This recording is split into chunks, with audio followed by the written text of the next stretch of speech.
Hello everyone. Before we start, make sure to like and subscribe to the channel. And leave a comment with where you're from and what time you're watching. That way, YouTube will keep showing you stories just like this one. Now, let's begin. The October wind cut through the pines differently up here, carrying that sharp mountain cold that reminds you just how far from civilization you really are. I'd driven out to test some new gear I'd picked up over the summer, a lightweight hammock system, water purification tablets, the whole setup that outdoor magazines swear will change your life. My divorce had finalized 8 months earlier, right around my 37th birthday, and I'd been pouring money into hobbies ever since. The trailhead parking area had been empty except for my Subaru and an old pickup truck with rust eating through the wheel wells. 20 miles of dirt road between me and the nearest paved highway, another 40 to the closest town worth mentioning. Perfect conditions for what I needed. Absolute solitude to figure out if I could still handle being alone with myself. I'd made good progress that first day, pushing about 15 miles into the backcountry before setting up camp near a creek bend where the water ran clear over granite stones. The spot had everything: flat ground for the tent I'd brought as backup, trees spaced right for the hammock, fresh water nearby. I spent the afternoon organizing gear, taking notes on what worked and what didn't, feeling that satisfaction of self-sufficiency settling into my bones. Around sunset, I'd hiked a quarter-mile upstream to filter water for dinner and breakfast, leaving my camp to gather firewood on the way back. The freeze-dried pad thai actually tasted decent after a day of trail mix and jerky. I remember sitting by the fire, watching sparks rise into the darkness, thinking maybe I'd finally turned a corner on the whole starting over thing. The first sign happened when I went to hang my food bag. Every backpacker knows the drill: string it up high between trees, keep the bears from getting interested. I'd picked 2 pines about 30 feet from where I'd built the fire, and that's when I saw them. Boot prints in the soft dirt around my hammock setup, pressed deep like someone had stood there for a while. Not mine. I wear size 11 Merrells with a distinctive tread pattern I'd recognize anywhere. These were smaller, maybe size 9, with a heel pattern that looked almost military. The prints circled my entire camp area, pausing at my pack, my hammock, the spot where I'd stacked my firewood. My chest tightened as I followed the trail with my headlamp. Whoever made these had been here while I was upstream getting water, walking through my space, touching my things maybe, learning my setup. But the rocks were what really got under my skin. 3 of them, each about the size of a softball, arranged in a perfect triangle near the base of the tree where I'd leaned my trekking poles. They weren't randomly scattered. Someone had deliberately placed them there, points aligned precisely north-southeast. I found another arrangement 20 yards out, this time 4 rocks in a square with a 5th one dead center. Then another past that, and another. They formed a rough perimeter around my camp, maybe 8 or 9 of these little formations total. Some kind of marking system, had to be. I stood there in the dark, headlamp beam cutting through the trees, trying to convince myself that maybe day hikers had come through. Maybe it was some geocaching thing. Maybe anything except what my gut was screaming, that someone had been watching me set up camp, cataloging my equipment, and leaving these markers for a reason I didn't understand. I pulled out my phone, hoping for even 1 bar of signal to call for advice. Maybe check if there were any warnings about the area. Nothing. The screen showed emergency calls only, and even that was questionable this deep in the mountains. The nearest cell tower was probably 60 miles away. I spent the next hour breaking down the rock formations, scattering them into the underbrush, trying to reclaim some sense of control over the situation. Packed everything valuable into my sleeping area, rigged a few empty cans on paracord as makeshift alarms around the perimeter. The kind of thing that seems clever when you're desperate but probably wouldn't stop anyone who really wanted to get close. I lay in my hammock fully clothed, boots still on, knife clipped to my belt, telling myself I was overreacting. Sleep came in fragments, never deeper than that surface level where every sound jolts you awake. A branch cracking somewhere to the east, wind through the pines that sounded too rhythmic, too much like breathing. Around what my watch said was 2 in the morning, I heard something that made me sit up completely. A barred owl call, perfect in its execution, except barred owls don't live this far west. They're an eastern species. Their range stops hundreds of miles from here. I know birds. Spent 2 summers volunteering with the Audubon Society after college. Whoever made that call knew exactly what they were doing. Probably learned it from YouTube or one of those hunting apps. They were signaling to someone or testing if I'd respond, or just letting me know they were out there. The call came again 5 minutes later, closer this time, from the north side of my camp where the trees grew thicker. I slipped out of the hammock, moving as quietly as I could manage in hiking boots on dried pine needles. The knife felt pathetically small in my hand, a 4-inch folding blade meant for cutting rope and opening packages, not for whatever this was becoming. I crouched behind a thick Douglas fir and waited, controlling my breathing, listening for movement. Then came a coyote yip from the west, high and keening. Except it had that same manufactured quality as the owl call. Too precise, too practiced. They were triangulating my position using animal sounds, probably 2 of them, maybe 3. Classic hunting technique. Use calls to communicate without seeming human. Make your prey think they're surrounded by wildlife instead of people. My mouth went dry as I realized how much planning this took. These weren't random hikers who'd stumbled onto my camp. They'd probably seen my car at the trailhead, followed me all day at a distance, waited for dark. The next sound made my decision for me. Footsteps, deliberate and unhurried, crunching through the understory about 40 yards south. Not trying to be silent anymore, wanting me to hear them approach, I grabbed my pack, left everything else, the hammock, the tent, the cooking gear, all of it, and started moving north, away from the footsteps, deeper into the forest. No headlamp, navigating by moonlight and memory, trying to put distance between myself and whatever sick game these people were playing.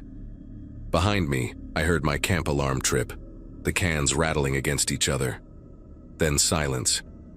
Then laughter, low and appreciative, like someone admiring a child's attempt at being clever. They weren't chasing me yet. They were going through my abandoned gear, learning more about me, deciding how this would go. I moved through the forest for what must have been an hour, staying near the creek for navigation but far enough away that the water noise wouldn't mask approaching footsteps. Every 50 yards or so I'd stop, crouch, listen. Nothing at first. Then maybe 30 minutes into my escape I heard it. A whistle, long and low, somewhere behind me to the east. An answering whistle came from the west, different pitch, different person. They were flanking me, keeping pace, letting me know they knew exactly where I was. The terror of it was how patient they were. No running, no shouting, just this steady, methodical pursuit. Like they'd done this before. Like they knew exactly how long it took for fear to break someone down, make them sloppy, make them fall or panic, or do something stupid that would end this little chase. My legs were burning by the time I reached a section of deadfall. Massive trees blown down in some old storm, creating a maze of trunk and branches 15 feet high in places. I crawled into the tangle, finding a hollow beneath 2 crossed logs where I could hide and catch my breath. Pulled out my phone again. Still nothing. Battery at 60%. I turned it off to save power, then remembered the GPS function would work without signal. Turned it back on, marked my location, tried to figure out the fastest route back to the trailhead. 20 miles of wilderness. But if I pushed hard, stayed off trail, maybe I could make it by noon. That's when I saw the text message notification. 1 bar of signal, barely registering. The message was from an unknown number, received an hour ago when I must have passed through a pocket of coverage. Nice gear, the hammock especially. We'll take good care of it after you're gone. My throat closed up. They had my phone number. They'd been close enough to see the brand of my hammock maybe while I was setting it up, thinking I was alone. Another whistle. Closer now. Maybe 200 yards. They were tightening the circle. Scrambled out of the deadfall and kept moving, following the creek downstream. knowing it would eventually lead to the valley where I'd parked. The moon was setting, darkness thickening under the canopy. I stumbled over roots, scraped my palms on bark, kept going. Then I heard something that changed everything, a dog barking, that deep, purposeful bay of a hunting hound catching scent. Of course they had dogs. This was their territory, their game. They probably lived in one of those little mountain towns, the kind where everyone knows everyone, and outsiders are tolerated only as long as they keep passing through. The barking got louder, more excited. The dog had found my trail from the camp. I had maybe 10 minutes before it caught up. No way to outrun a dog in this terrain, not with 15 miles still to cover. I made the choice that probably saved my life. Instead of running, I doubled back toward my abandoned camp, moving perpendicular to my original trail, wading through the creek to break the scent line.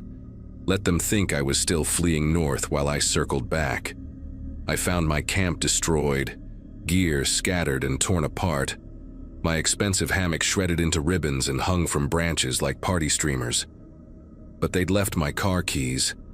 I'd hidden them separately in a zippered pocket they must have missed. I grabbed them and a water bottle, then heard voices approaching from the north. Casual conversation like they were on a morning hike. The dog was with them, leashed now, whining with frustration at losing the trail. I belly crawled into thick undergrowth and waited, breathing through my nose, watching their headlamps sweep the clearing. 3 of them, all men, dressed in hunting camo. One had a crossbow. They stood in my destroyed camp for maybe 5 minutes, discussing whether to wait for me to circle back or keep pushing north. The older one, gray beard visible in the lamplight, finally said I was probably smarter than the last one. Might make it interesting. They left heading northwest, taking their time, confident they'd pick up my trail again soon. I waited another 20 minutes after their voices faded, then started the most careful, quiet journey of my life. Stayed off the main trail, paralleling it through the brush, stopping every 100 yards to listen. The sky was starting to lighten in the east when I heard the dog again, baying excitedly from somewhere up the mountain. They'd found where I doubled back, realized my trick. But I had a 2-hour head start now, and desperation making me fast. I half ran, half stumbled those final 8 miles, branches tearing at my clothes, pack bouncing against my spine. Reached a ridge where I could see down into the valley, and there it was, the dirt road, my Subaru still parked alone at the trailhead. No other vehicles. They must have been dropped off, planning to take their time with me, maybe drive my car out themselves when they were done. I practically fell down the last slope, key already in my hand, threw myself into the driver's seat and locked the doors. Engine turned over on the first try. I drove those 20 miles of dirt road faster than was safe, fishtailing around curves, gravel pinging off the undercarriage. Made it to the highway as full daylight broke through the trees. Drove straight through to the state police station in the nearest real town, walked in looking like hell. Clothes torn, covered in dirt and dried sweat. The officer at the desk, a young woman with kind eyes, took one look at me and got her sergeant. I told them everything, showed them the text message, the photos I'd managed to take of the boot prints before deleting them in panic. They sent 2 units up to check the trailhead, found nothing but my destroyed gear scattered in the woods. No prints except mine, no trace of the men or the dog. The message on my phone had somehow deleted itself, showing nothing in my inbox. The sergeant suggested maybe I'd had a wildlife encounter, gotten spooked, torn up my own gear in the dark. Panic does strange things to people, he said. But he took my report anyway, filed it under suspicious activity. I never went back to get my gear, wrote it off as a loss, sold my camping equipment online the next month. Started seeing a therapist who specialized in trauma, though I never told her the whole truth, just said I'd had a bad experience hiking alone. 6 weeks later, I was grabbing coffee in town when I overheard 2 guys at the next table talking about some hiker who'd gone missing up in those same mountains. Different trailhead, they said, but same general area. They found his car but never found him. The search had been called off after a week. I left my coffee untouched, walked out on shaking legs, Sat in my car for an hour trying to decide if I should go back to the police. But what would I tell them that I hadn't already said? That I'd overheard a conversation about a missing person in the same area where I'd claimed to be hunted? They already thought I'd imagined it all. I drove home, looked up the missing hiker online. His name was Robert, 43, recently divorced, had just gotten into solo backpacking. The parallels made me sick. I still check the news for missing hikers in that area, still jump when I hear whistling in public, still can't shake the feeling that somewhere in those mountains, those 3 men are preparing for the next one who thinks the wilderness is empty.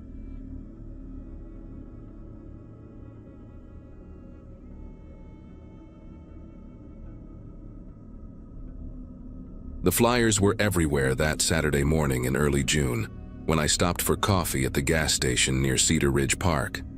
A 7-year-old girl named Mia had wandered off from her family's campsite 3 days earlier, and the whole town had mobilized to find her. I'd just turned 31 that spring, no kids of my own yet, but seeing that little face with the gap-toothed smile made my chest tight. The volunteer coordinator at the fire station barely glanced at my driver's license before handing me an orange vest and assigning me to Search Team 4. We'd be covering the northeastern section of the forest, about 2 miles from where Mia was last seen. The team leader, a retired park ranger named Carl with weathered hands and kind eyes, explained that we'd spread out in a line, staying within voice range, and work our way systematically through the undergrowth. Our group was small, just 5 people including me.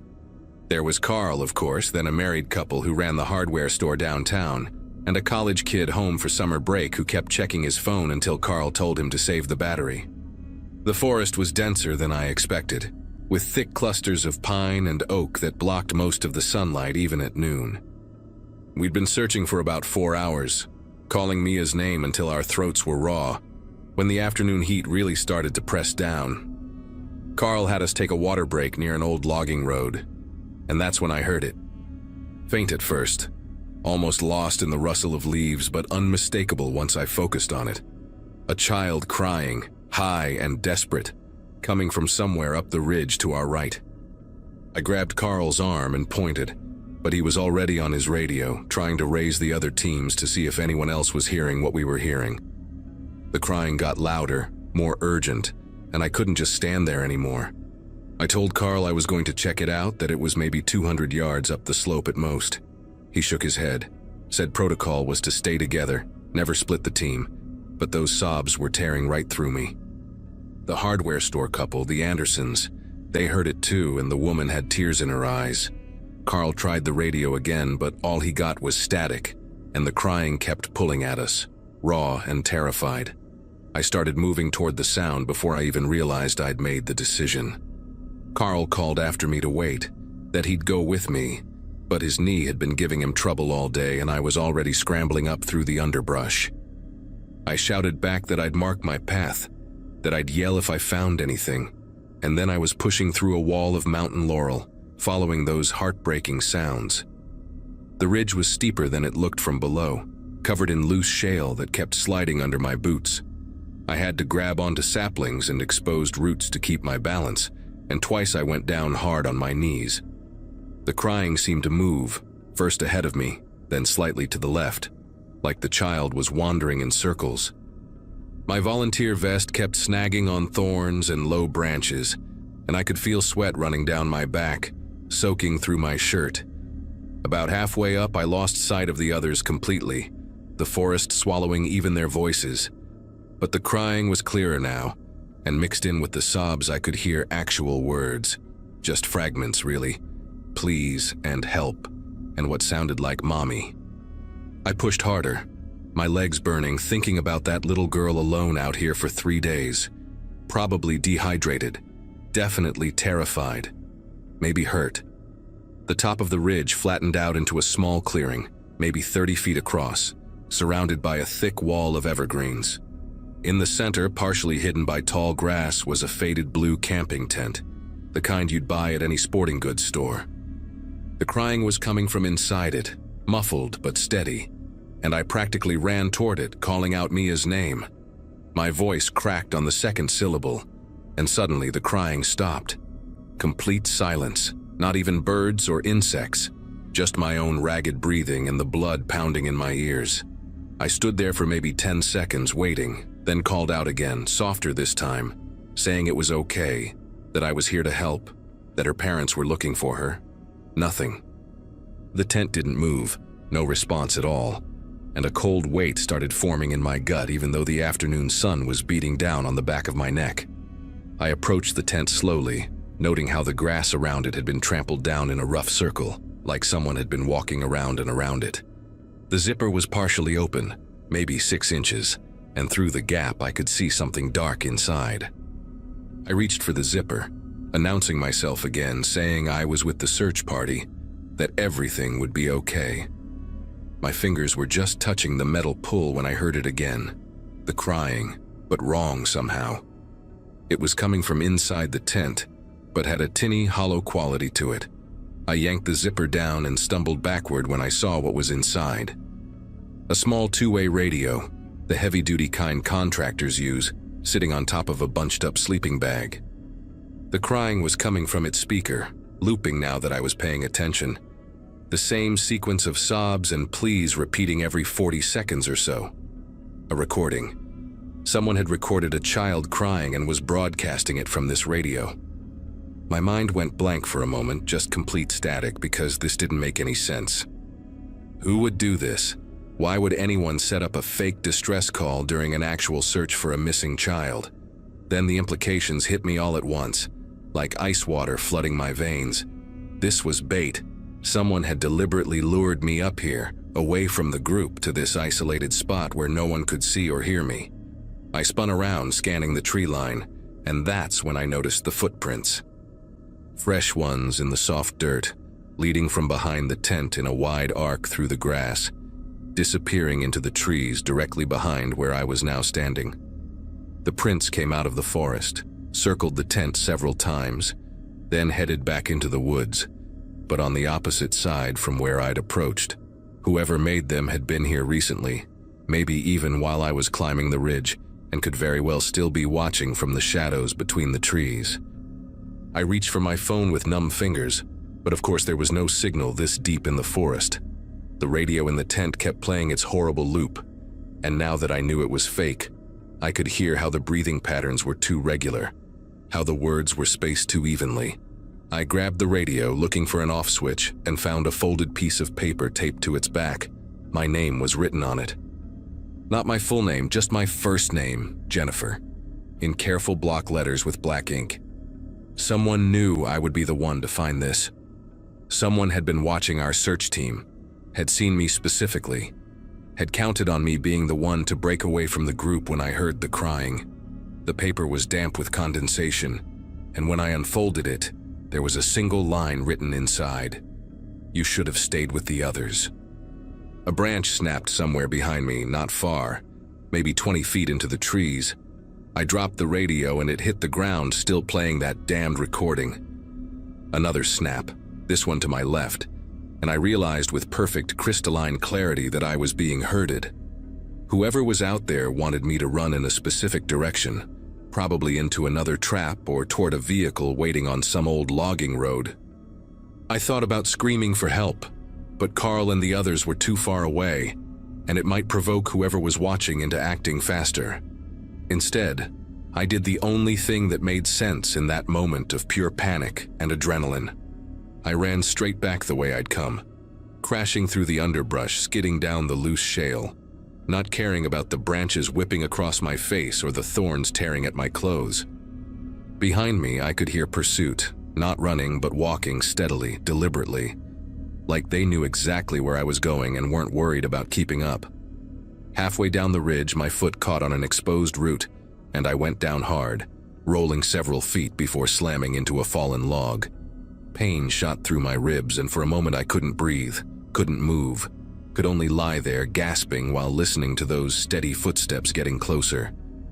That's when I heard Carl's voice, faint but unmistakable, calling my name from somewhere below.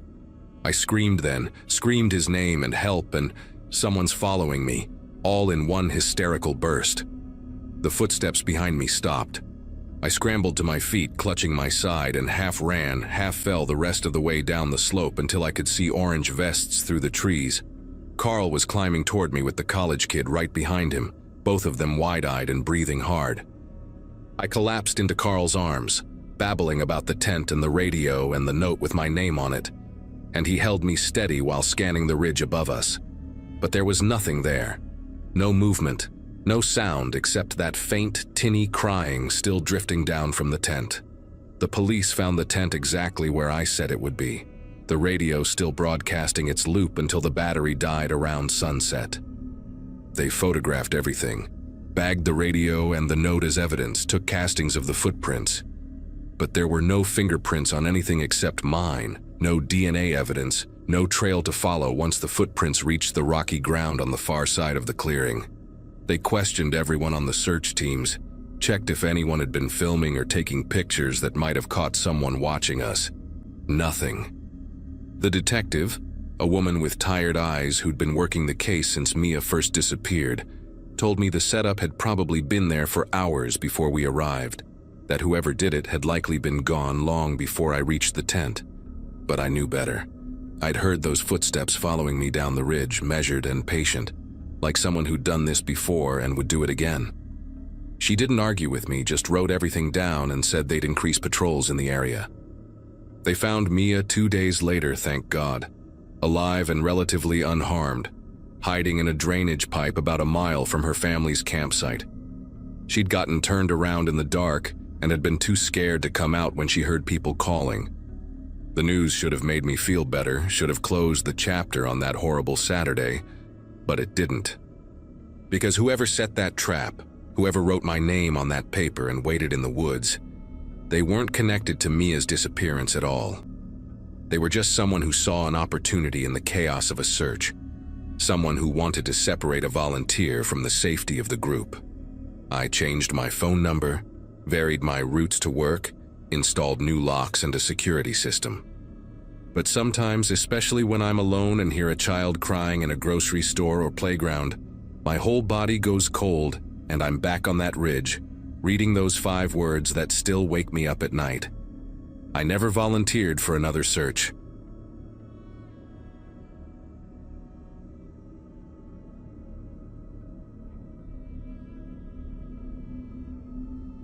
My college roommate Lisa had been trying to drag me out of the city for weeks, and when she mentioned an overnight fishing trip along the Clearwater River, I finally gave in. Her cousin Paul supposedly knew every hidden spot worth fishing up there, claimed his grandfather had shown him places where catfish grew bigger than your arm. I packed my gear that Saturday morning, stuffing my dad's old tackle box into the trunk, even though I hadn't used it since high school. 2 hours north through winding mountain roads, we met at the ranger station parking lot. Paul already there, leaning against his truck with a map spread on the hood. He kept pointing at different bends in the river, explaining how the current changed with the season, how November brought the big ones closer to shore. We had maybe 2 hours before dusk to scout the perfect spot for our overnight setup. Paul led us down the main trail from the parking area, his voice carrying through the trees as he explained water temperatures and feeding patterns. My day pack bounced against my back, loaded with water bottles, energy bars, and the headlamp Lisa insisted I bring for the scouting walk. About a mile in, the trail branched into 3 directions, and Paul stopped, studying each path like he was reading something the rest of us couldn't see.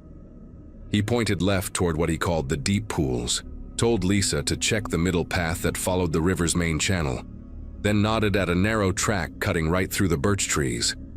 He pulled a whistle from his pocket, pressed it into my hand, said to give 3 sharp blasts if I found anything promising. 45 minutes, he said. Then we'd meet back here to compare notes before setting up camp at the best location.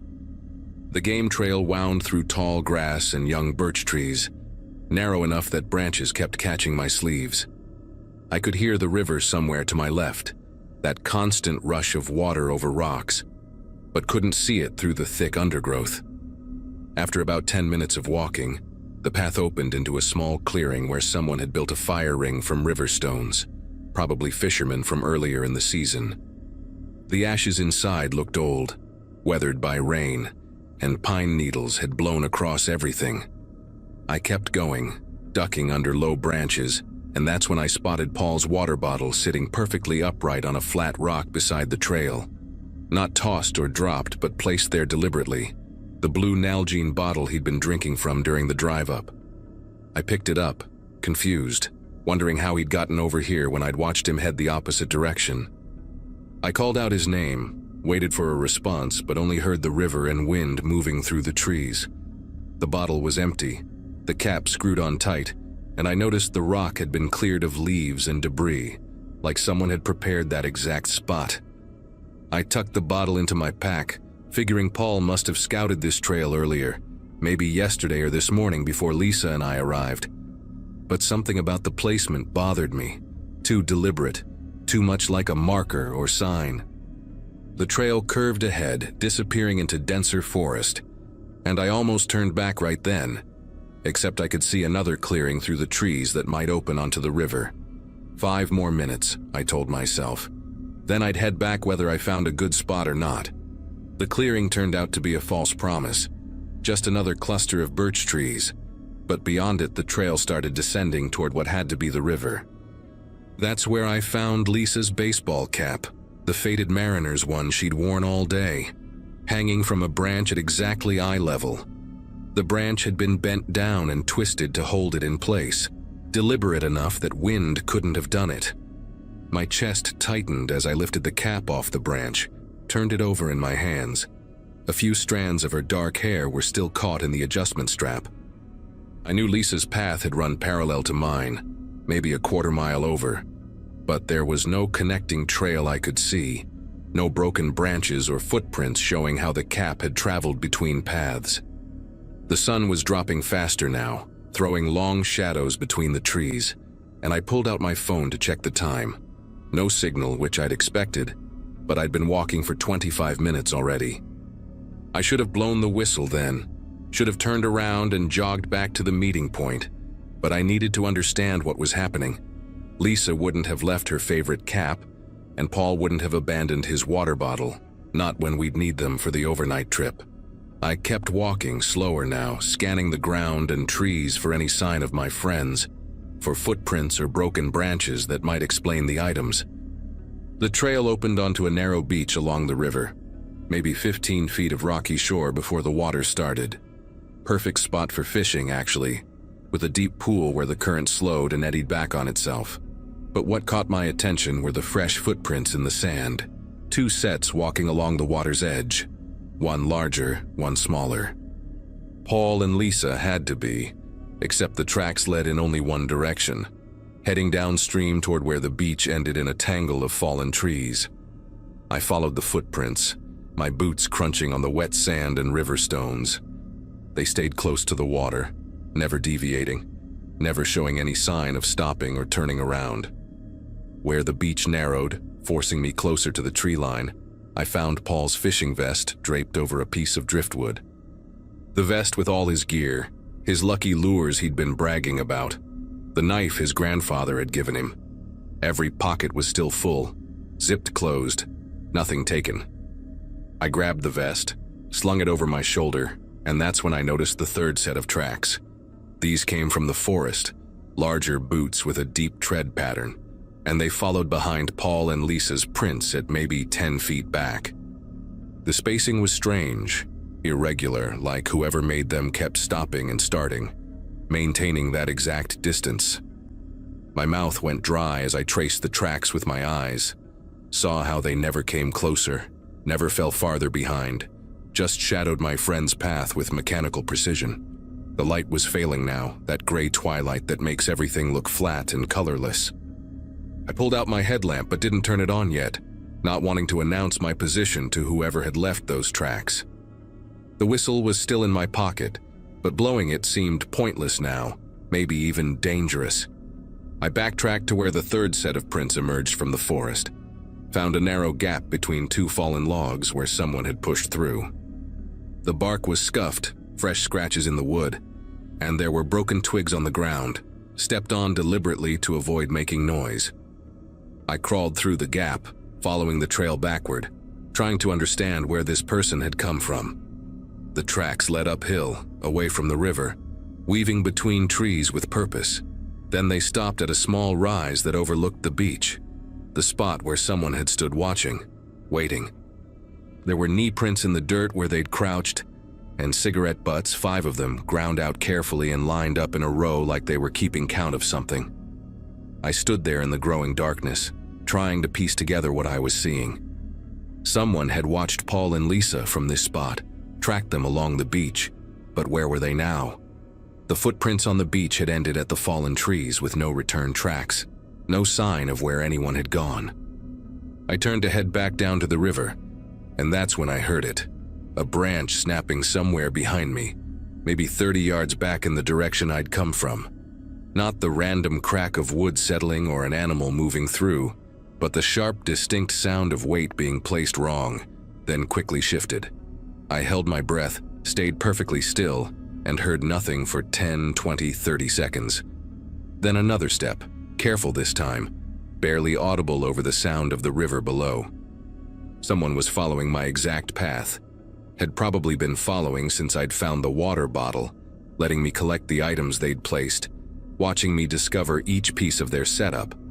My mind raced through the options while my body stayed frozen. Run back to the cars, but that meant passing whoever was behind me. Continue downstream, but the tracks had led to a dead end. Hide and wait them out, but darkness was maybe 15 minutes away and they obviously knew these woods better than I did. I chose movement, stepping as quietly as possible down the slope toward the river, using trees for cover, trying to circle wide around where I'd heard the footsteps. Every few steps I'd pause, listen, and each time I stopped, the forest behind me would go silent too, like we were playing some horrible version of red light, green light. The pattern was too perfect, too controlled, and I realized this person wasn't just following, they were herding me, pushing me towards something specific. When I tried to veer left, back toward the main trail, a whistle came from that direction, 3 short blasts, the exact signal Paul had told us to use. But it wasn't Paul's whistle. The pitch was wrong, higher, and it came from the wrong direction entirely. The river was my only option now, the water loud enough to cover my movement, cold enough to break any scent trail if this person had dogs. I crashed through the last bit of undergrowth, not caring about noise anymore, and hit the beach running. My headlamp bounced in my pack as I sprinted along the rocky shore, following Paul and Lisa's tracks toward the fallen trees. Behind me, I heard whoever it was drop all pretense of stealth, heavy boots pounding down the slope I'd just descended. They were faster than me on familiar ground, and I could hear them gaining as I reached the log jam where the tracks ended. That's when I saw it. A blue tarp stretched between 2 trees just beyond the fallen logs, and underneath it, Paul and Lisa, sitting on the ground with their backs against a large boulder. They weren't moving, weren't responding to my shouts, and as I scrambled over the logs toward them, I saw why. Their hands were zip-tied behind their backs, duct tape across their mouths, and their eyes were wide with terror, looking not at me, but past me, at whoever was now climbing over the logs behind me. I grabbed the knife from Paul's vest, sliced through Lisa's zip ties first while she made frantic sounds through the tape. The footsteps behind me had stopped, and when I glanced back, I saw a man standing on top of the log pile, maybe 15 feet away. He was older, maybe 50, wearing hunting camo and a backpack, holding a camera with a long lens. Not pointing it at us, just holding it, watching. Lisa ripped the tape off her mouth, gasped something about him taking pictures of them all afternoon, following them from spot to spot, getting closer each time. I cut Paul free while keeping my eyes on the man, who still hadn't moved, hadn't spoken, just stood there like he was waiting for something. Paul grabbed his vest from me, pulled out a canister of bear spray he kept in the inner pocket, and that's when the man finally moved, not toward us but backward, disappearing over the logs into the growing darkness. We didn't wait to see if he'd come back, just ran upstream along the beach, scrambling over rocks and through shallow water until we found a deer trail that led back up toward the main path. The 3 of us made it back to the parking lot in under 20 minutes, running most of the way with our headlamps cutting wild arcs through the darkness. Paul's truck was still there, my car next to it, but there was a third vehicle now, an old van with mud-covered plates parked at the far end. We didn't stop to investigate, just threw our gear in the trucks and peeled out of there, Paul leading the way with Lisa in his passenger seat while I followed close behind. We drove straight to the ranger station, but it was closed, dark, nobody around. The nearest police station was 40 minutes away in town, and by the time we got there and explained everything to the officer on duty, it was past 9 at night. They sent 2 units back to the trailhead with us, but the van was gone, no sign of anyone in the woods. The police took our statements, said they'd increase patrols in the area, but without a clear photo of the man or a license plate number, there wasn't much they could do. Lisa remembered seeing him earlier that day at the ranger station, pretending to study the trail maps while they were getting their fishing permits, and Paul said he'd noticed someone matching that description at the gas station where we'd stopped for supplies. We never went back to fish the Clearwater River, never even talked about trying again somewhere else. Lisa moved in with her sister in Portland a few months later, said she couldn't shake the feeling of being watched even in the city. Paul still goes fishing, but only in groups now, never alone, never in remote spots. The police called me once, about 6 weeks after that night, said they'd found an abandoned campsite deeper in the woods with dozens of photos tacked to trees, all of different people on trails, at beaches, setting up camp. None of us were in those photos, which somehow made it worse knowing we weren't the first, probably wouldn't be the last. I still think about that man sometimes, standing on those logs in the darkness, how he moved backward into the forest like he belonged there, like we were the intruders in his territory. I think about those 5 cigarette butts lined up in a row, and I wonder what he was counting, what signal he was waiting for, what would have happened if I'd arrived 5 minutes later, or not at all.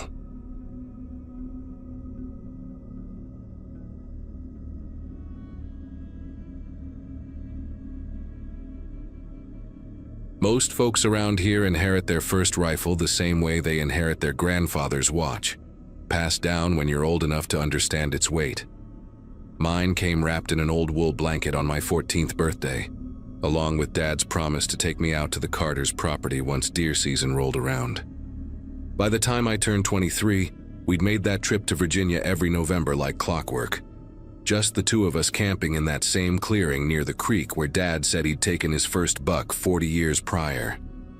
That particular Saturday started out perfect, crisp autumn air, and not a cloud in sight. The kind of day where you can smell winter creeping in through the dried leaves. We'd driven down from Roanoke in Dad's pickup, the bed loaded with our gear and enough provisions for 3 days, though we both knew we'd probably head back Sunday night regardless of what we bagged. Setting up camp went like it always did, each of us falling into our roles without needing to speak much about it. Dad handled the fire pit while I strung up our food supplies between 2 oaks, high enough that the black bears wouldn't get interested. The Carters owned about 300 acres of prime hunting land, mostly dense forest, with a few natural clearings where the deer liked to graze at dawn and dusk. They lived up in Washington now, some government job that kept them busy year-round, but they let a handful of locals use the land during hunting season, as long as we kept to ourselves and didn't leave a mess. We'd seen their nephew once, maybe twice over the years, checking on the old cabin near the eastern boundary, but otherwise the place stayed empty from September through January.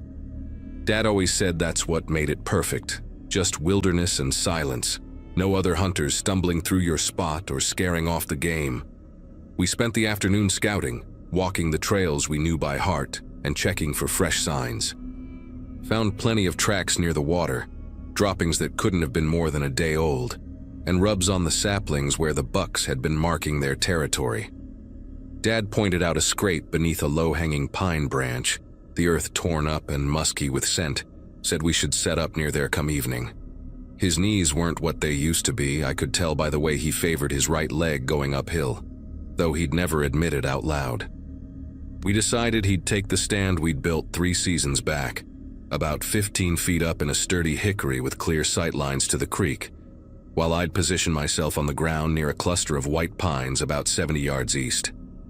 The plan was simple enough. Wait for the golden hour when they'd come down to drink, take a clean shot if we got one, track it if necessary. By 5:30 we were in position, the forest settling into that peculiar quiet that comes before dusk. I had my rifle resting across my lap, safety on, breathing slow and steady the way Dad taught me, becoming part of the landscape.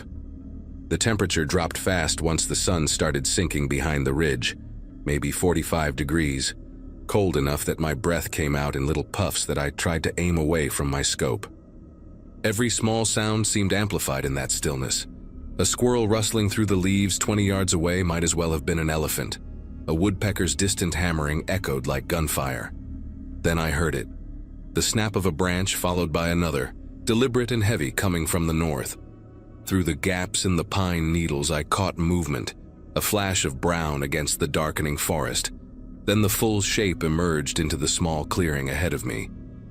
8-point buck, massive, probably 200 pounds if he was an ounce, walking with that careful grace they have when they're not quite sure about something. He stopped at the edge of the clearing, nostrils flaring, testing the wind, one ear swiveling toward where Dad sat in his stand.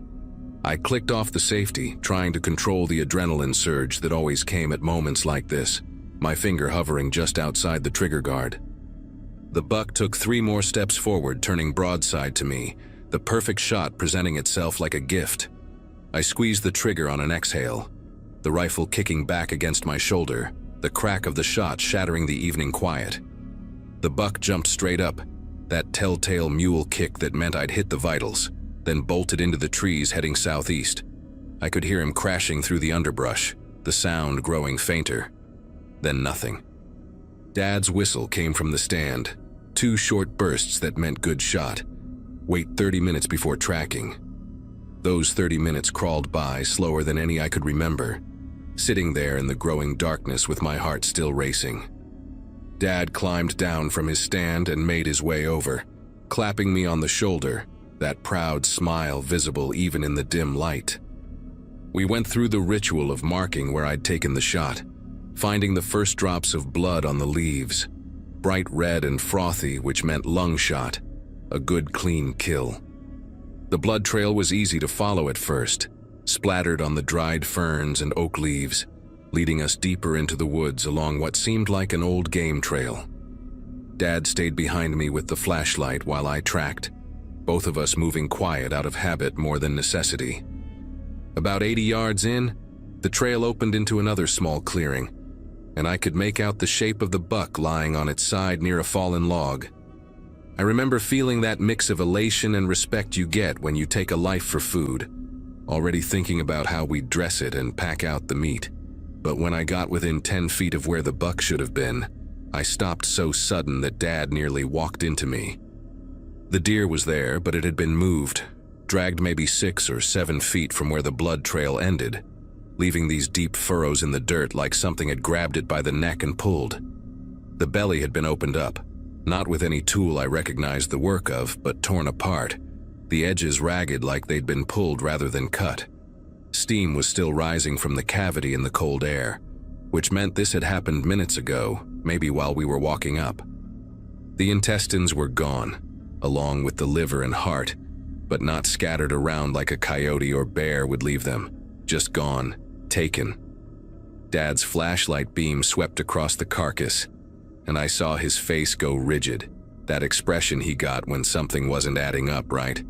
Neither of us said anything for a moment, just stood there listening to the forest, which had gone completely silent, not even the usual insect noise you'd expect after dark.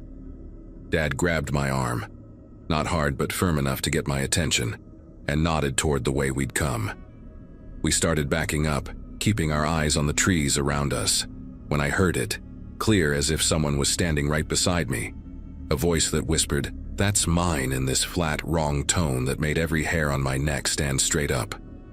The voice came from somewhere behind the fallen log, maybe 15 feet away, but when Dad swung his flashlight that direction, there was nothing there, just trees and shadows.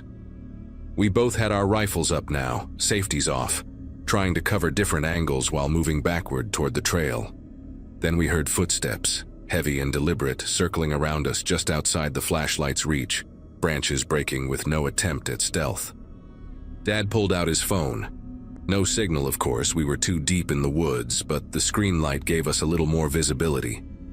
That's when I saw them. Two eyes reflecting the light about 30 yards out, too high up to be a deer, too far apart to be anything that should have been in those woods. The circling stopped, and for maybe 10 seconds, everything went quiet again, except for our breathing. Dad whispered for me to stay close.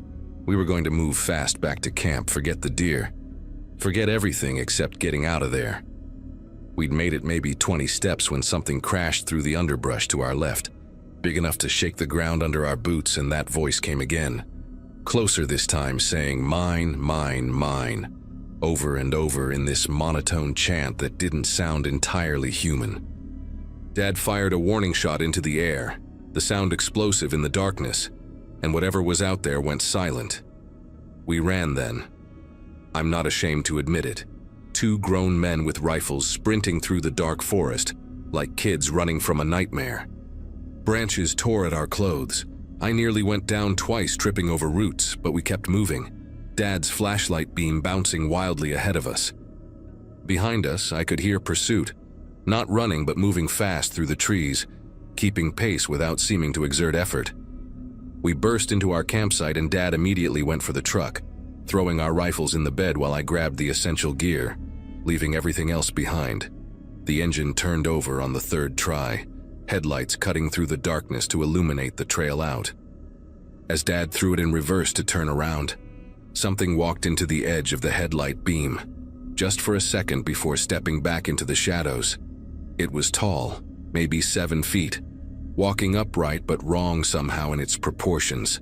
Arms too long, shoulders too narrow, and its face, God. Its face was almost human but stretched out, like someone had grabbed a normal face and pulled it forward. The mouth opened too wide, and even over the engine I heard it say "mine" one more time before Dad gunned it down the trail.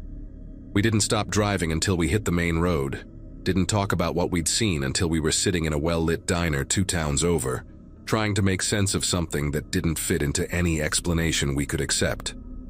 Dad called the Carters the next morning, told them we'd had to leave suddenly due to a family emergency, apologized for leaving some gear behind. They said they'd have their nephew check on it when he went down next month, make sure everything was all right. We never went back to get our stuff, never went back to hunt those woods again, and Dad sold his rifle the following spring, said he'd lost his taste for it. I kept mine but haven't used it since, just sits in the safe like some kind of reminder. We looked into the history of that land afterward, spent weeks going through old newspaper archives and county records, trying to find something that might explain what we encountered. Found a few missing persons cases from the 50s and 60s, hunters mostly, but nothing conclusive, nothing that gave us the answers we wanted. The only thing we discovered that made my skin prickle was an old property survey from 1892 that mentioned the eastern section of what became the Carter property was avoided by locals, something about it being claimed ground, though it didn't elaborate on what that meant. These days, Dad and I don't talk about that night unless we've had a few drinks, and even then we dance around the details, like saying it out loud might invite it back somehow. Sometimes I drive past the road that leads to the Carter property, always in daylight, never slowing down, and I wonder if it's still out there in those woods, waiting for the next hunter to take something it considers its own. I've thought about warning people, maybe posting something online about staying away from that area, but what would I say that wouldn't sound completely insane? That something in those woods claimed my deer and showed us its face? That it walked upright and spoke but wasn't human? No one would believe it. Hell, sometimes I barely believe it myself, except Dad was there too, saw the same thing, and that's the only reason I know I didn't lose my mind that night in Virginia.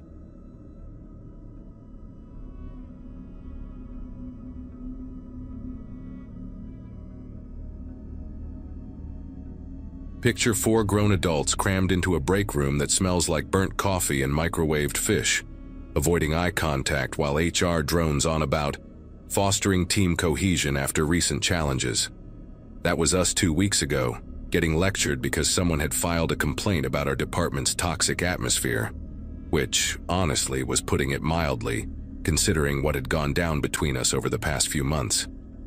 Gregory from accounting suggested the hiking trip, said it would be good for us to get away from the office, from the fluorescent lights and passive-aggressive emails, and actually talk things through like normal human beings. I should have known better when he mentioned he'd found this perfect trail online. Not too challenging, but remote enough that we'd have to rely on each other. His exact words, and I remember thinking that sounded more like a threat than a team-building exercise. Saturday morning came too fast, and there we were at the trailhead parking lot. Me, Gregory, Monica from procurement, and Jason, who just transferred from the Seattle branch 3 months ago and had the misfortune of landing right in the middle of our dysfunction. Monica kept checking her phone obsessively, even though we all knew there'd be no signal once we started climbing. Jason was doing this fake cheerful thing where he commented on literally everything like some kind of nature documentary narrator. And Gregory had this massive military-style backpack like we were summiting Everest, instead of doing a 2-day loop through state forest land. The official trail started nice enough, wide and well-marked with those yellow blazes every 50 feet or so. And for about 2 hours, we actually managed to maintain something resembling normal conversation, talking about anything except the investigation, the screenshots, the meeting where Monica had completely lost it and threw her coffee mug at the wall, narrowly missing Jason's head. Around noon, just when my feet were starting to complain and Jason had finally shut up about the native flora, Gregory stopped abruptly at what barely qualified as a fork in the trail. To the left, the yellow blazes continued, clearly marking the official path that curved gently upward. But to the right was this narrow deer track, or maybe an old logging road, barely visible through the undergrowth, disappearing into much denser forest. Gregory pulled out his phone, squinting at some hiking app he'd downloaded, claiming this unmarked path would cut 3 miles off our route and get us to the campsite with plenty of daylight to spare. Monica immediately started arguing that we should stick to the marked trail, her voice getting that sharp edge I recognized from budget meetings, while Jason tried to play peacemaker, suggesting we take a vote like this was some kind of democracy instead of a potential disaster waiting to happen. The thing about Gregory is, he has this way of making you feel stupid for disagreeing with him, like he's already thought through every possible objection and you're just too slow to catch up. He kept showing us his phone screen with the GPS overlay, insisting the shortcut connected back to the main trail in about 4 miles, that locals probably used it all the time, that we were being paranoid for no reason. Monica was the first to cave, probably because she didn't want to look weak in front of everyone. And once she agreed, Jason immediately fell in line, leaving me as the sole voice of reason that nobody wanted to hear. We stood there for maybe 10 minutes, the forest getting quieter around us like even the birds knew we were about to make a terrible decision. And finally I said, fine, whatever. But if we got lost, it was on Gregory's head, which in retrospect was probably the stupidest thing I could have said given everything that happened next. The unmarked path started out deceptively easy, wide enough for 2 people to walk side by side, with occasional ribbons tied to branches that Gregory insisted were trail markers left by other hikers. But after about an hour, those ribbons disappeared completely, and the path kept splitting into smaller tracks that all looked identical, forcing us to rely entirely on Gregory's phone GPS, which he checked obsessively every few minutes, the battery icon in the corner showing a steadily declining percentage that nobody wanted to mention. The forest here was different too, older somehow, with these massive oak trees whose branches formed a canopy so thick that even in the middle of the afternoon it felt like twilight, and the undergrowth was this tangle of thorns and poison ivy that grabbed at our clothes and left angry red scratches on any exposed skin. By 3 in the afternoon, we'd been walking for 5 hours total, and Monica was starting to panic in that controlled way she had, where her voice stayed level, but her eyes darted around like a trapped animal. She kept asking Gregory if he was sure we were going the right way, and he kept saying yes, absolutely. Just another mile or so, but I could tell from the way he gripped his phone that he wasn't sure of anything anymore. Jason had gone completely quiet, which was somehow worse than his constant chatter, and every time we stopped to check the GPS or argue about which barely visible path to take, I noticed how the forest sounds would stop too. No birds, no insects, just this oppressive silence that made our voices sound too loud, too human, too out of place in whatever part of the wilderness we'd stumbled into. The real argument started around 5, when Gregory's phone finally died, and we had to admit we were completely, utterly lost.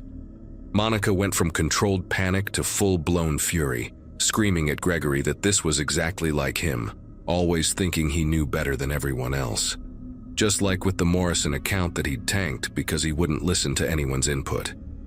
Gregory shot back that at least he hadn't been stealing clients like she had, which made Jason nervously interject that we should focus on finding our way out instead of rehashing office drama.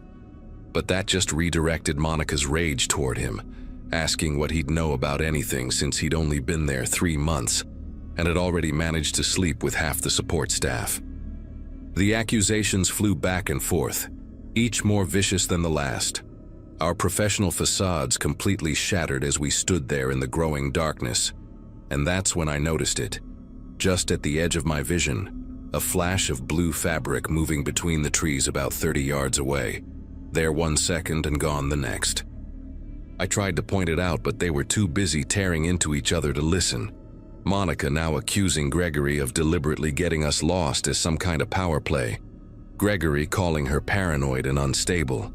Jason trying to physically get between them as their shouting match escalated into something that looked like it might turn physical. The blue fabric appeared again, closer this time, maybe 20 yards away, and I could make out that it was someone in a jacket, just standing there behind a thick pine tree, watching us. When I finally managed to shout loud enough to get their attention and pointed to where the person had been standing, there was nothing there, just empty forest, and they all looked at me like I was losing it, the stress finally getting to me. But I knew what I'd seen, and the way the hair on my neck was standing up told me we weren't alone out here, that someone had been following us, maybe since we'd left the marked trail, maybe longer. We decided to make camp right there. Not because it was a good spot, but because it was getting dark and nobody could agree on which direction to try next. The clearing was barely big enough for our tents, surrounded by these twisted birch trees that looked like bones in the fading light, and we set up in angry silence, each person as far from the others as the small space would allow. Monica had brought one of those emergency whistles and kept blowing it every few minutes. 3 sharp blasts that echoed through the forest until Gregory told her to stop because she was giving him a headache, which started another argument about whose fault this was, who had the right to be angry, who should have known better. I kept watching the tree line while setting up my tent, looking for any sign of movement, that blue jacket, anything, but the forest had gone completely dark beyond our small circle of flashlight beams, and all I could see were shadows that might have been anything or nothing at all. Dinner was these dehydrated meal packets that tasted like cardboard soaked in salt water, eaten in hostile silence, broken only by the sound of Jason obsessively checking his dead phone like it might magically spring back to life. Around 9, Monica announced she was going to bed, zipping herself into her tent with enough force to nearly break the zipper, and Jason followed soon after, mumbling something about trying to get some rest so we could think clearly in the morning. That left me and Gregory sitting across from each other at the small camp stove, its blue flame the only light besides our dying flashlights, and he finally dropped his know-it-all act and admitted he had no idea where we were, that the GPS had been glitching even before the phone died, showing our location jumping around impossibly, sometimes putting us miles away from where we'd been seconds before. He said he'd noticed something else too, these old campsites along the unmarked trail. Fire rings that looked recent but somehow wrong, like someone had been camping out here regularly, watching the trails, waiting for people stupid enough to wander off the marked paths. I barely slept that night, every crack of a branch or rustle of leaves sending adrenaline shooting through my system, and when I did drift off, I had these vivid dreams about being watched through the thin tent walls, shadows moving just outside, circling our camp like predators. When dawn finally broke, gray and misty. I crawled out to find Monica already up, standing at the edge of our clearing with her back to me, completely still. And when I called her name, she turned around with this blank expression and said, Jason's tent was empty, his sleeping bag still inside, but his backpack gone. We searched the immediate area, calling his name until our voices went hoarse. But there was no sign of him, no footprints leading away from camp, nothing except this sick feeling in my gut that whoever had been watching us yesterday had come back during the night, and Jason, always trying to avoid conflict, had probably gone with them willingly rather than wake us up and cause another scene. Gregory insisted Jason had just gone to find help on his own, too fed up with our bickering to wait for us to agree on a direction. But Monica found Jason's phone half buried in pine needles about 10 feet from his tent, and when she managed to get it powered on with her portable charger, there was a voice recording from 3:47 a.m. The audio was mostly static and wind, but underneath you could hear footsteps circling the camp, slow and deliberate, stopping occasionally right outside one of our tents. And then Jason's voice, barely a whisper, saying, "Hey, wait, what are you doing?" before the recording cut off. We played it 3 more times, each replay making it clearer that those footsteps had been there for at least 20 minutes before Jason noticed them, that whoever it was had been studying us, choosing, and the worst part was recognizing a sound in the background I hadn't noticed while sleeping. This low humming, almost like someone trying to remember a tune, getting closer and closer to Jason's tent until the recording ended. After the recording, we didn't need to discuss it. We just started packing, throwing everything into our bags with shaking fingers while constantly checking behind us, the forest suddenly feeling like it had eyes everywhere. Monica kept Jason's phone, said we'd need it for evidence when we got out, if we got out, and nobody argued with the way her voice cracked on that last part. We picked a direction, any direction that seemed to lead downhill, and started walking fast, almost running, crashing through the underbrush without caring about the trail anymore, just needing to get away from that clearing, from whatever had taken Jason, from the feeling that we were being herded like cattle towards some predetermined end.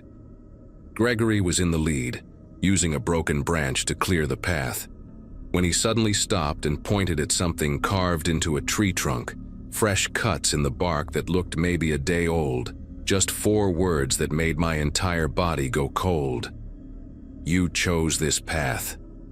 We found the marked trail 2 hours later, those beautiful yellow blazes appearing like salvation through the trees, and we practically ran the rest of the way back to the parking lot, not stopping even when Monica twisted her ankle on a root, just supporting her between us and pushing forward. The lot was empty except for our cars and one other vehicle I didn't remember from yesterday, an old green pickup with mud-caked plates, and we didn't stick around to investigate, just threw our gear in the trunks and got out of there.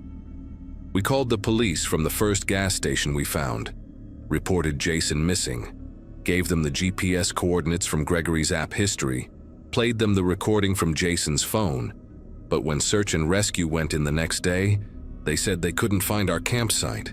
No sign anyone had been there at all, like the forest had swallowed up any trace of what happened. They kept searching for 3 weeks before calling it off, said Jason probably got disoriented and wandered off, maybe fell into a ravine. But Monica and Gregory and I know better. We know someone was out there with us, watching, waiting, taking, and the worst part is that we led Jason right to them. Delivered him gift-wrapped because we were too proud to admit Gregory's shortcut was a mistake. I quit my job the day after they called off the search. Couldn't stand being in that office knowing Jason's desk would stay empty, and I heard Monica and Gregory left soon after, the whole department basically imploding, which I guess was what HR wanted all along, just not like this, never like this.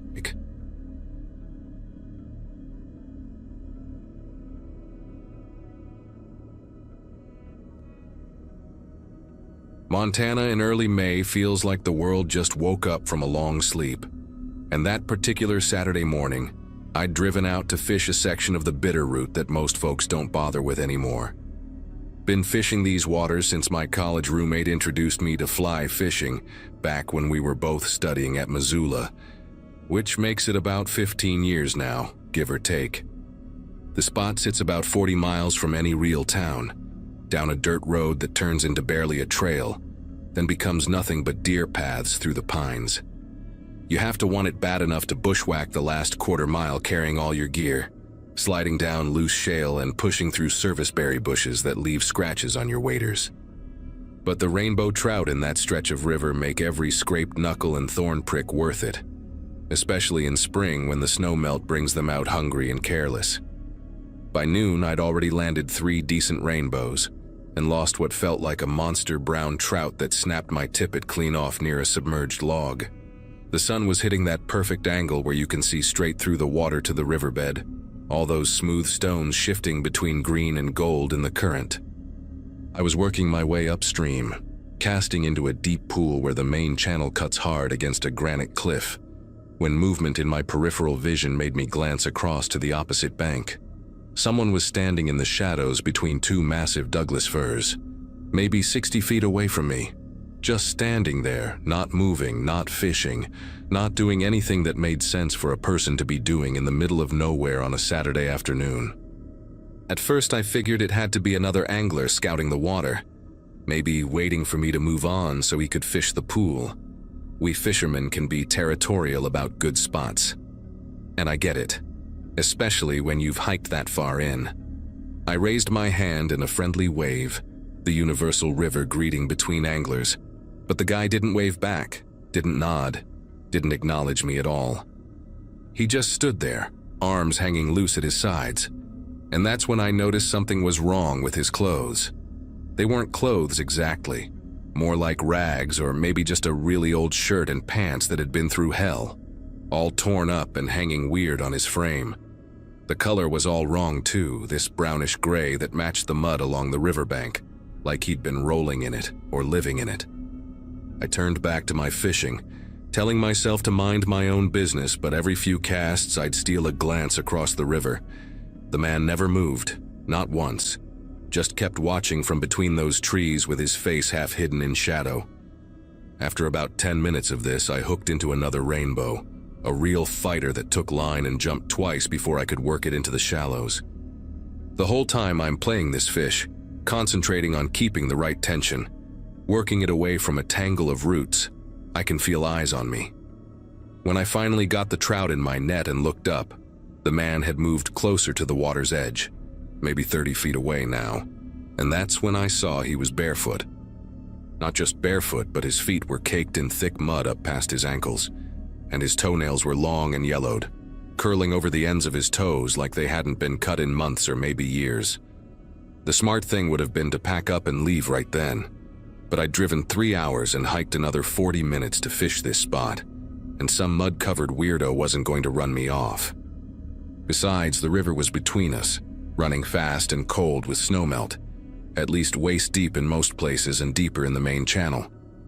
I released the rainbow and moved upstream to the next good run, where the water spreads out over a gravel bar before collecting into another deep pool. Cast after cast, I tried to focus on my technique, on reading the water, on anything except the fact that this guy was following me along the opposite bank, matching my pace perfectly. He moved through the thick underbrush without making a sound I could hear over the river, never stumbling, never pushing branches aside, just gliding between the trees like smoke. By the time I hooked my 6th fish of the day, a fat cutthroat that hit my dry fly right at the tail of a riffle, the man had positioned himself directly across from me again. The river was narrower here, maybe 40 feet wide, and I could see his face clearly for the first time. His hair was dark and matted down flat against his skull, streaked with what looked like algae or riverweed. His eyes were pale blue, almost white, and they tracked every movement I made as I brought the fish in.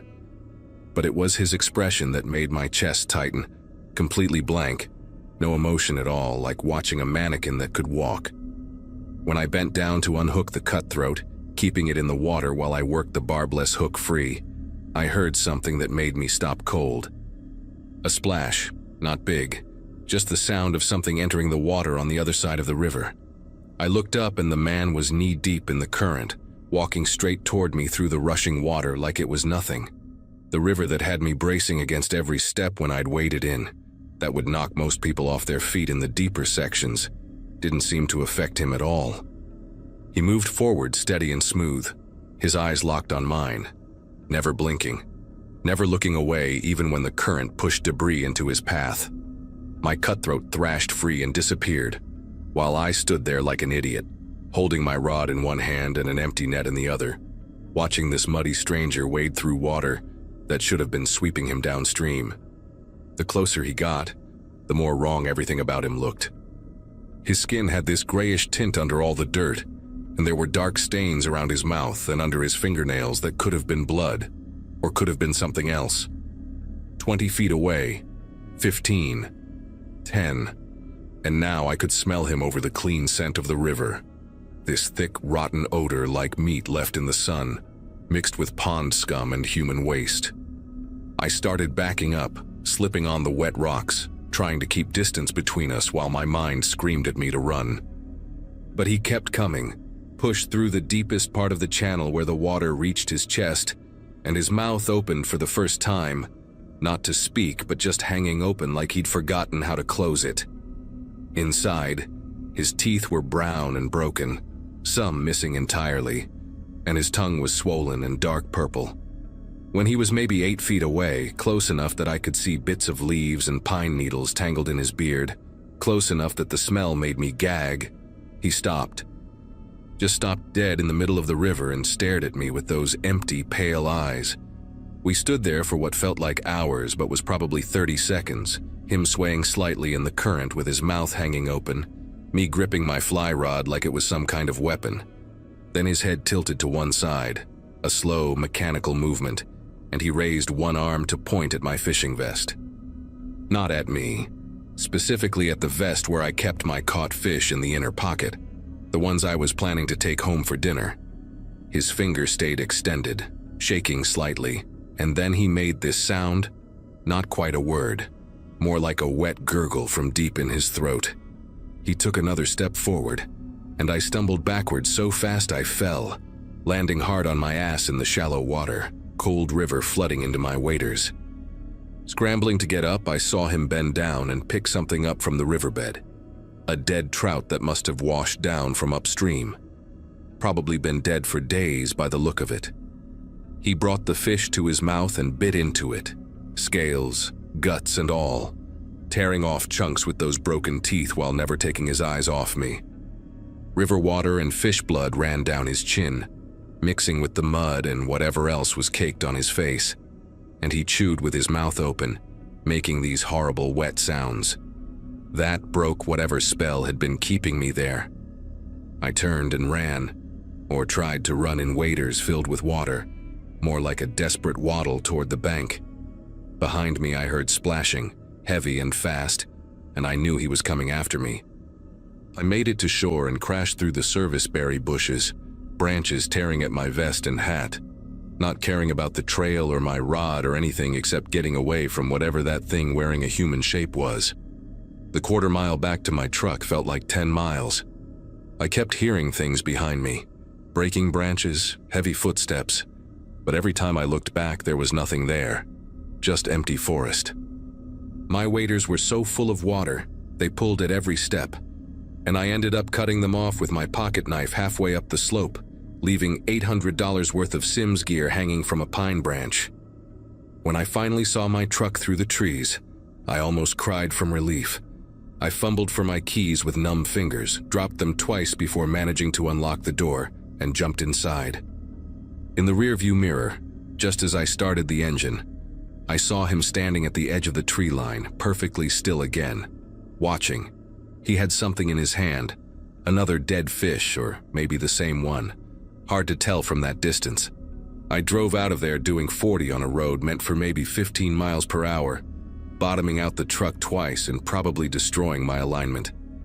Didn't stop until I hit the gas station at the highway junction, where the kid working the counter took one look at me, soaking wet, covered in scratches, missing my waders, and asked if I needed him to call someone. I said no, bought a coffee with shaking hands, and sat in my truck for an hour trying to make sense of what had happened. Later, I did some asking around at the fly shop in town, careful not to sound too crazy. just mentioning I'd seen someone strange out by the river.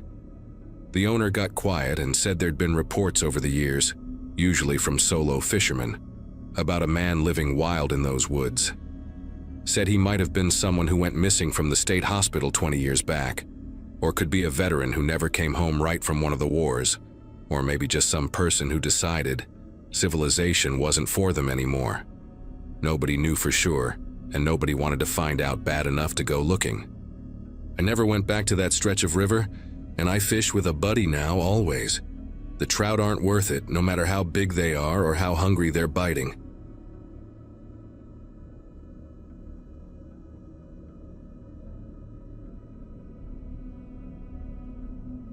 The route I took that night was one I had never planned to use. My dispatcher had called in late, asking if I could deliver a load of industrial supplies to a small town near the Tennessee border. It was supposed to be a straight shot down the interstate, but a wreck ahead shut down the main highway. I pulled over at a gas station, talked to an old man who pointed out a shortcut through the Kentucky hills, narrow, twisting back roads with barely enough shoulder for a rig my size. It was late, past midnight, and the air had that thick, heavy stillness you get before dawn. I figured the quiet might help me make good time. The road wound deeper into the hills, past patches of forest that looked endless under the truck's high beams. I had the radio on low, some AM talk show fading in and out, when I saw movement near the ditch line ahead. My first thought was a deer, but then I noticed the shape. Small, human, kneeling. A woman, or at least I thought it was. Her hair hung forward, long and tangled, and she seemed to be crouched right at the edge where the forest met the road.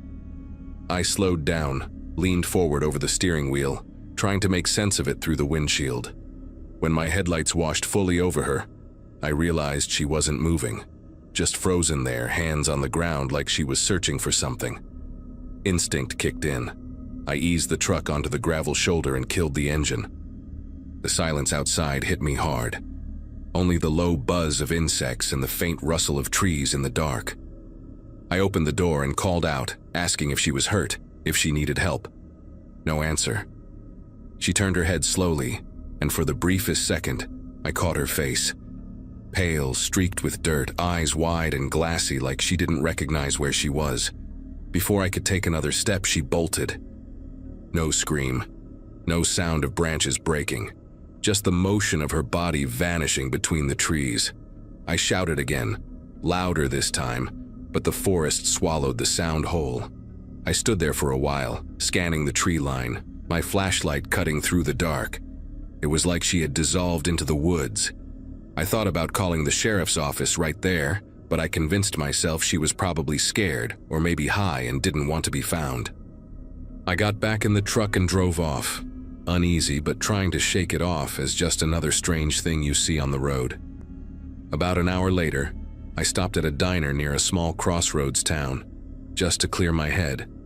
I kept replaying the scene in my mind, how she had turned without a word and vanished. The waitress noticed I looked uneasy, asked if I was okay. I told her what I'd seen, half expecting her to laugh it off, but she didn't. She said people around those hills talked about missing hikers, about folks who wandered off the road and were never found. Her tone wasn't dramatic, just quiet, like she'd heard it too many times before. That made me more unsettled than anything else. By the time I reached my drop-off, dawn had started breaking over the hills. The light was soft and hazy, and for a moment everything felt normal again. I parked, handed over the papers, and tried not to mention the woman. I figured maybe I'd just misread the whole thing. Maybe she was fine. But sleep didn't come easy later that morning. Every time I closed my eyes, I saw that pale face turning toward me, the way she seemed lost and hollow, as if she didn't belong in that place or that moment. When I woke up, I checked my phone. There was a local news alert about police activity along a county road not far from where I'd stopped the night before. The photo showed a stretch of road bordered by thick woods, the same spot. Curiosity got the better of me, and I drove back out there before heading home. 2 patrol cars and a white van were parked along the shoulder. Yellow tape fluttered in the breeze, tied between the trees. I didn't want to get in the way, but one of the deputies noticed me slowing down and waved me through cautiously. Later that evening, I read the article online. It said that early that morning, a jogger had reported what looked like drag marks leading from the ditch into the woods. Police had found a torn piece of fabric, red and frayed, caught on a branch nearby. They hadn't identified anyone or confirmed what had happened, but the picture that came with the story, the ditch, the tree line, the angle of the road, was exactly where I had seen her. That realization hit harder than I expected, and for a long time I just sat there staring at the screen, wondering if I should have done more, if maybe she was still out there when I drove away. I went back to work the next week, trying to focus on driving and not on what I might have witnessed. But every time I took a night route through rural areas, I caught myself scanning the edges of the road, half expecting to see someone there again. About a month later, I got assigned a run through the same county. I told myself it was just another job, that the odds of anything strange happening twice in the same place were slim. Still, as I got closer to those hills, my grip on the wheel tightened. The GPS voice echoed through the cab, and when it told me to turn onto that same narrow road, I almost ignored it. The forest looked different in daylight, calmer, ordinary. Birds cutting through the branches, wildflowers growing by the ditch. But the moment I passed the spot where I had stopped before, that calm broke. There were tire marks in the gravel, not fresh but clear enough to notice. And further down, a small wooden cross stood at the edge of the ditch. No name, no flowers, just a weathered cross with a strip of red cloth tied around it. The same shade I'd seen in the photo from the news article. I pulled over, stepped out, and walked closer. For a while I just stood there, not sure what I was feeling. Guilt, fear, or something in between. That night I parked my rig behind a rest stop a few miles from town. Couldn't sleep. Around 3 a.m, a sound woke me. Something faint brushing against the trailer door. It wasn't wind. It came again, soft but deliberate. I grabbed my flashlight and climbed down, scanning around the truck. The forest on both sides was still as glass. But then, near the edge of the trees, I caught movement. A figure, slight, crouched, turned away the instant the beam of light hit her. The shape, the hair, the way she moved. It was her. The same woman. I shouted out, but the sound barely carried before she slipped into the trees again, just like before. I didn't report it that time. I sat in my cab till sunrise, waiting for something else to happen. But nothing did. When daylight finally broke, I checked the ground by the trailer. Small footprints pressed into the dirt, leading back toward the forest. That was the last route I ever ran through that part of Kentucky. Sometimes I still take the interstate nearby, and when I do, I avoid looking toward those hills. But every now and then, if I drive through after dark, I swear I catch a glimpse of someone standing by the trees. Still, quiet, watching, and I never stop anymore.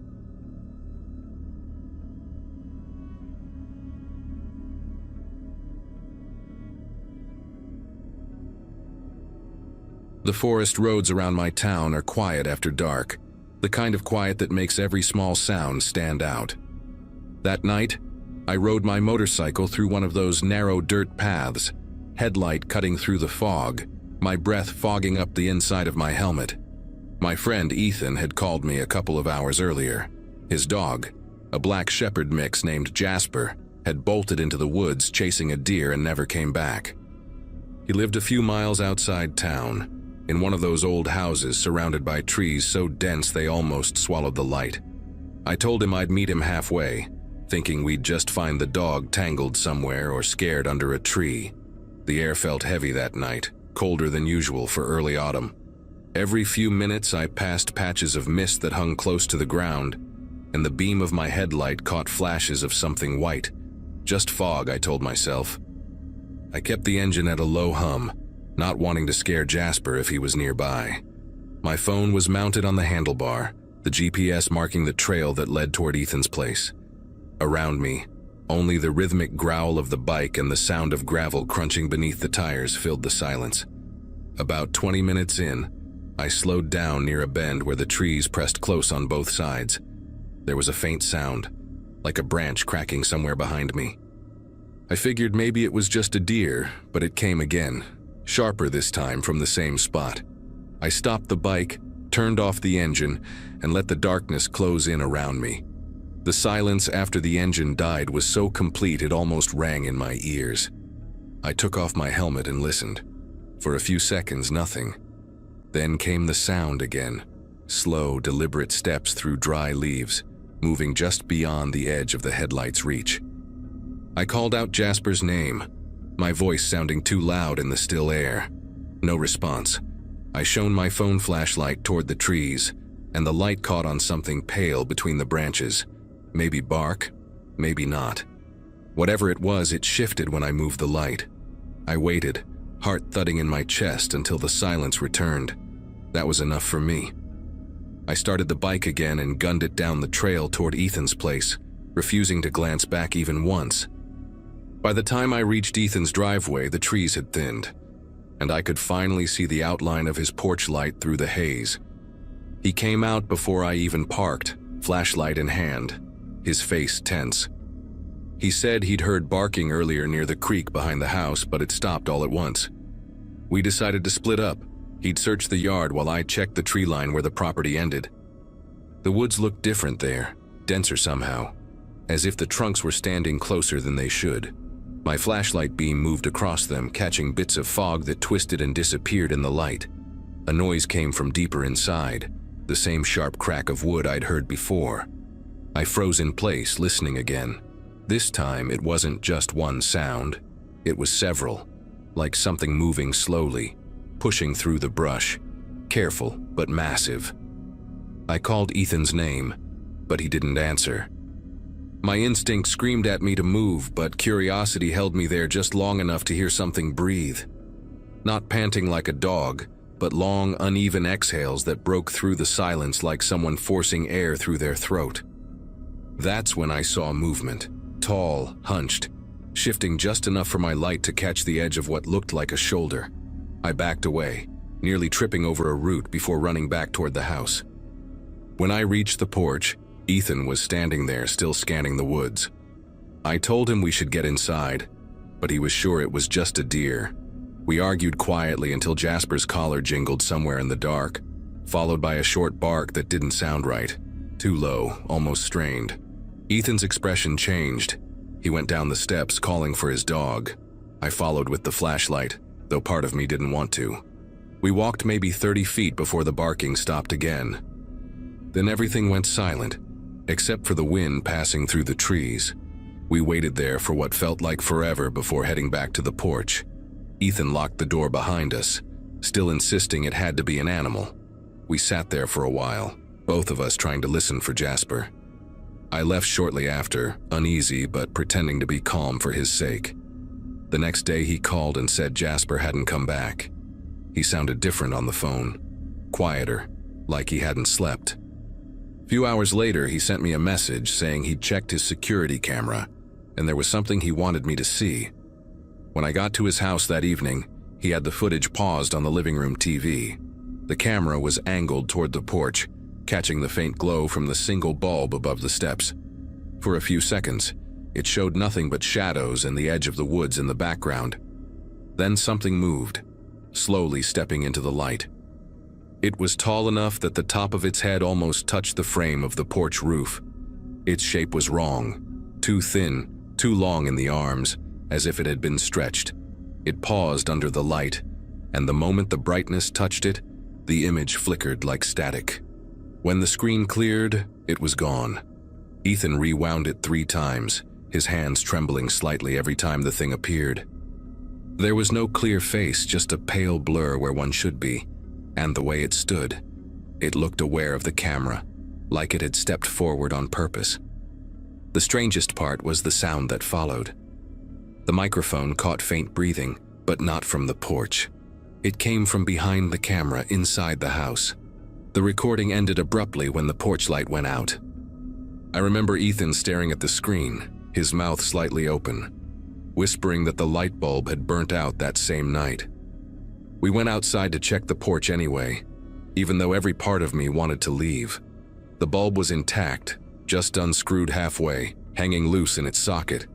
The woods beyond the yard were completely dark. No sound, no crickets, no wind. Just that thick, unnatural stillness again. We didn't say much after that. I helped him screw the light back in, and when it flicked on, I could swear I saw something pale shift between the trees before disappearing into the dark again. A week later, Ethan moved out. He never told anyone where he went.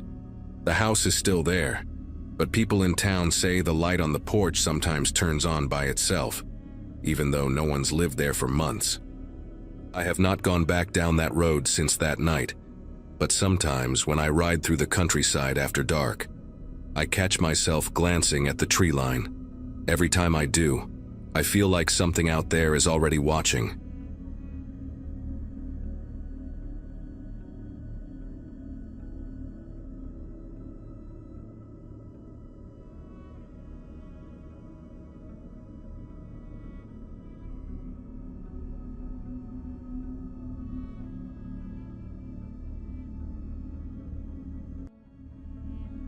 Hello everyone.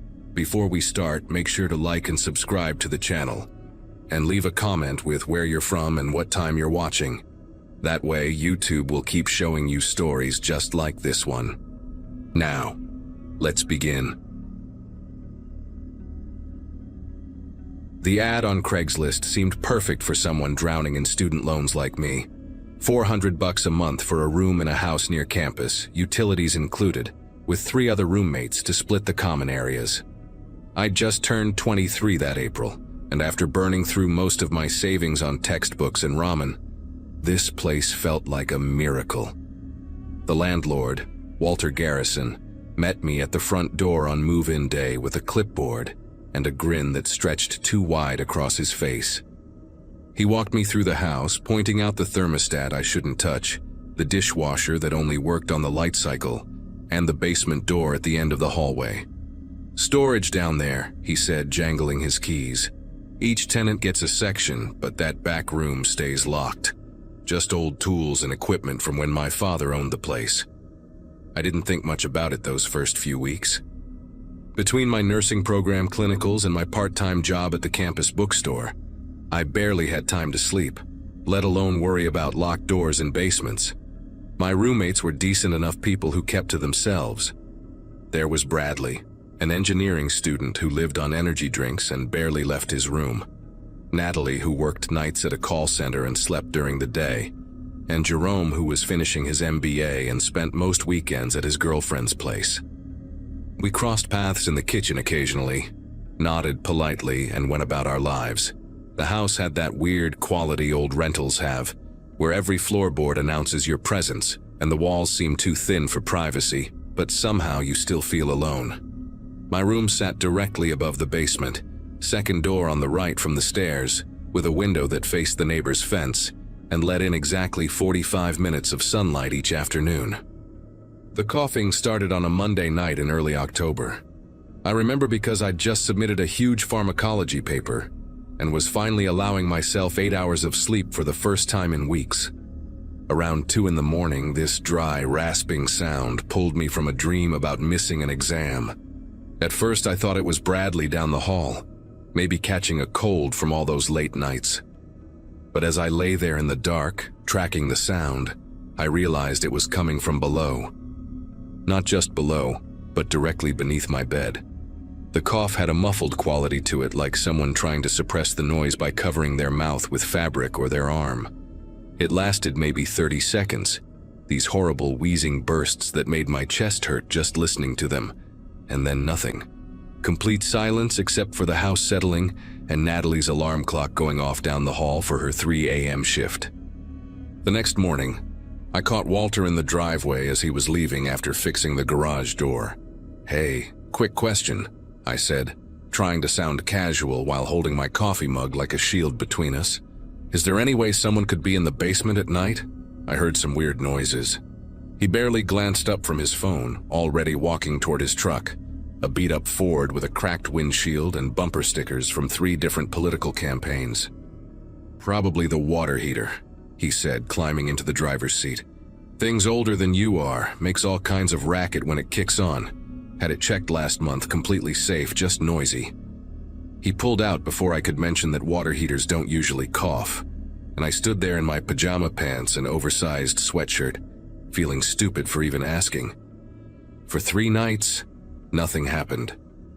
I started to convince myself that maybe I'd dreamed the whole thing, or that sound travels weird in old houses, or that Bradley really did have a cold, and the acoustics just made it seem like it came from below. But that Friday, around midnight, the coughing returned. This time it went on for almost 5 minutes, these wet, desperate sounds that made me think of my grandfather in his last days at the hospice where I'd done my first clinical rotation. I grabbed my phone and recorded it, pressing the device against the floor to catch every wheeze and gasp. When I played it back with headphones, I could hear something else between the coughs, a rustling, like papers or plastic bags being moved around, and what might have been the squeak of old mattress springs. I sent the recording to Jerome since he was the only roommate I'd really talked to, and he responded immediately, even though it was past midnight. That's definitely not the water heater. We should check it out. Jerome met me in the hallway 5 minutes later, holding a flashlight he'd grabbed from his car and looking like he'd rather be anywhere else. We crept down to the basement like teenagers sneaking out after curfew, testing each step to avoid the creaky spots. The basement was exactly what you'd expect from a rental house built in the 70s. Concrete floors, exposed beams, that particular smell of damp cardboard and forgotten things. Our storage sections were clearly marked with masking tape and Sharpie, each tenant's name in Walter's blocky handwriting. Behind a wall of stacked boxes and an old refrigerator that hummed constantly, we could see the locked door. A padlock the size of my fist secured a metal latch that had been added recently, judging by the fresh scratch marks on the worn wood. Jerome aimed his flashlight at the gap beneath the door, and we both saw it at the same time. A thin strip of light, barely visible, like someone inside had a phone charging or a nightlight plugged in. We stood there for what felt like hours, but was probably only 30 seconds, just staring at that sliver of light. Then, as if responding to our presence, the light shifted. A shadow passed across it, the unmistakable shape of feet moving on the other side. Jerome grabbed my arm hard enough to leave marks, and we both scrambled backward, nearly knocking over a tower of Christmas decoration boxes. Neither of us said anything until we were back upstairs in the kitchen, where Jerome poured himself a glass of water with shaking hands and downed it in one go. "We're calling the cops," he said, already pulling out his phone. But I stopped him, some ridiculous part of my brain still thinking about lease agreements and security deposits, and having to find a new place in the middle of the semester. "Let me try Walter one more time," I said. "If he doesn't give me a real answer, then we call." Jerome looked at me like I'd lost my mind, but he put his phone down and waited while I sent Walter a text with the video attached, telling him we knew someone was in the locked room and we needed answers now. Walter showed up 20 minutes later, which should have been my first red flag since he lived 40 minutes away. He was wearing sweatpants and a faded college hoodie, his hair sticking up like he'd just rolled out of bed, but his eyes were wide awake and darting between Jerome and me like he was calculating something. "You kids are being paranoid," he said.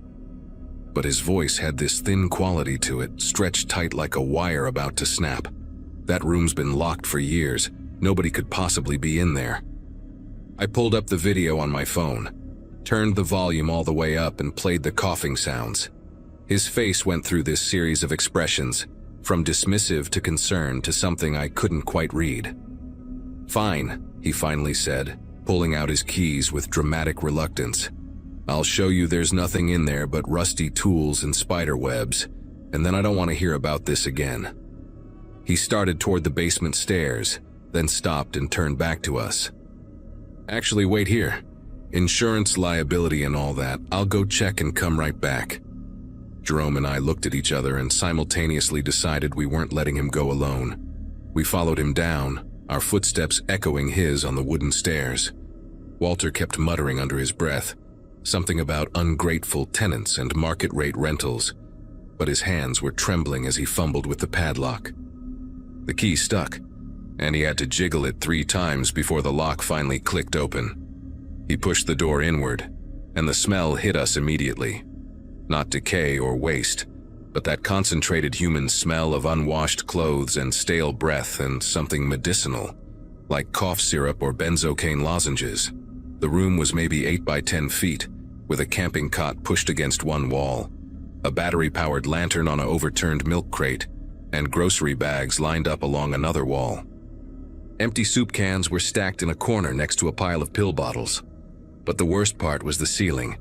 Someone had drilled tiny holes in precise spots, each one positioned perfectly to look up into the rooms above, into our bedrooms, into our lives. "Oh God," Walter said, and for the first time he seemed genuinely shocked. "Gordon, what have you done?" That's when we heard the toilet flush from the small bathroom. I hadn't even noticed in the corner, just a toilet and sink behind a curtain made from a shower liner. A man emerged, probably in his 50s, wearing a dingy white undershirt and jeans that looked like they hadn't been washed in weeks. He had Walter's same narrow face but none of his nervous energy, just this hollow resignation like he'd been caught doing something inevitable. "I told you they'd find out," Gordon said to Walter, not even looking at Jerome and me. "Told you the girl's room was too close. She was bound to hear me." He sat down on the cot with a wheeze that turned into another coughing fit, this one lasting almost a minute while Walter stood there with his mouth opening and closing like a fish out of water. When Gordon finally stopped coughing, he looked directly at me for the first time, and his eyes had this horrible apologetic quality that made my skin prickle. "You take morning showers at 6:15, he said quietly. "Sometimes you sing that song about the astronaut. Pretty voice." Jerome already had his phone out, calling 911 while backing toward the door. I couldn't move, couldn't process that this man, Gordon, had been living beneath me for months, watching through those horrible little holes, knowing my schedule better than I did. Walter started babbling, trying to explain that Gordon was his brother, that he'd lost his job and then his apartment, that it was supposed to be temporary, just a few weeks until he got back on his feet. "He's sick," Walter kept saying, as if that explained everything. "He's got respiratory problems, can't afford doctors. I couldn't just leave him on the street." But Gordon wasn't listening to his brother's excuses. He was looking at the holes in the ceiling with this weird pride, running his fingers along the wood. "Had to be real careful with the placement," he said to no one in particular. "1/4-inch bit, just enough to see through but not enough for anyone to notice from above. The one over your desk is my favorite. You study so hard, writing all those notes about medications and patient care. Sometimes I pretend you're taking care of me." The police arrived within 10 minutes. 3 cars with lights but no sirens. They took Gordon away first, and he went without resistance, just asked Walter to grab his medications from the milk crate. The officers photographed everything, measured the holes, bagged the empty food containers and pill bottles. One of them, a woman with sergeant's stripes, told us we'd all need to give statements, and that the house would be off limits for at least 48 hours while they processed the scene. Walter they arrested too, for criminal facilitation and endangerment. As they led him to the squad car, he kept trying to catch my eye, maybe wanting forgiveness or understanding, but I stared at the ground until the car door slammed shut. Jerome and I sat on the front steps until our other roommates got home. Then we all went to Bradley's girlfriend's apartment, cramming into her living room with sleeping bags and the weird energy of survivors from the same disaster. None of us ever went back to that house except to get our belongings with a police escort. I found a studio apartment the next week that cost twice as much and had terrible water pressure. But the floors were solid concrete and there was no basement, and that was all that mattered.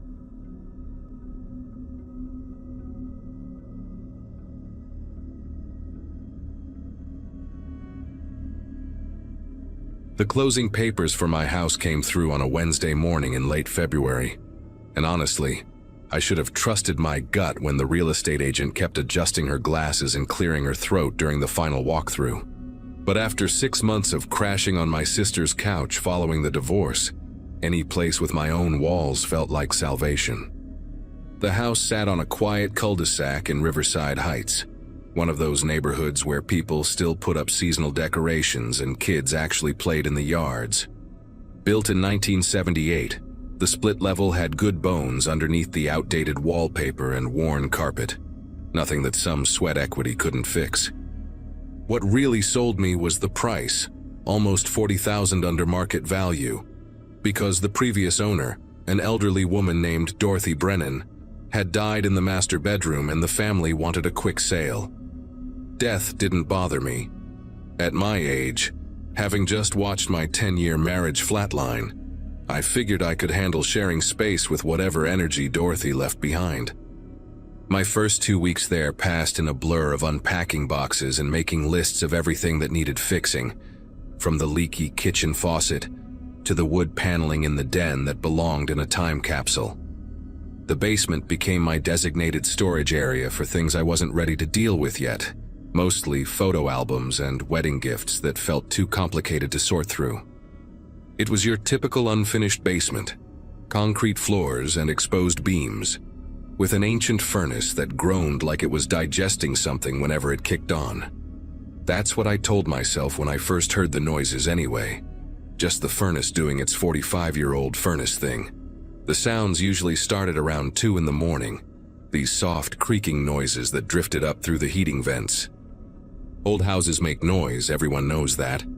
And after living in a modern apartment complex where I could hear my neighbor's coffee maker through the walls, a few creaks seemed like a fair trade for actual privacy.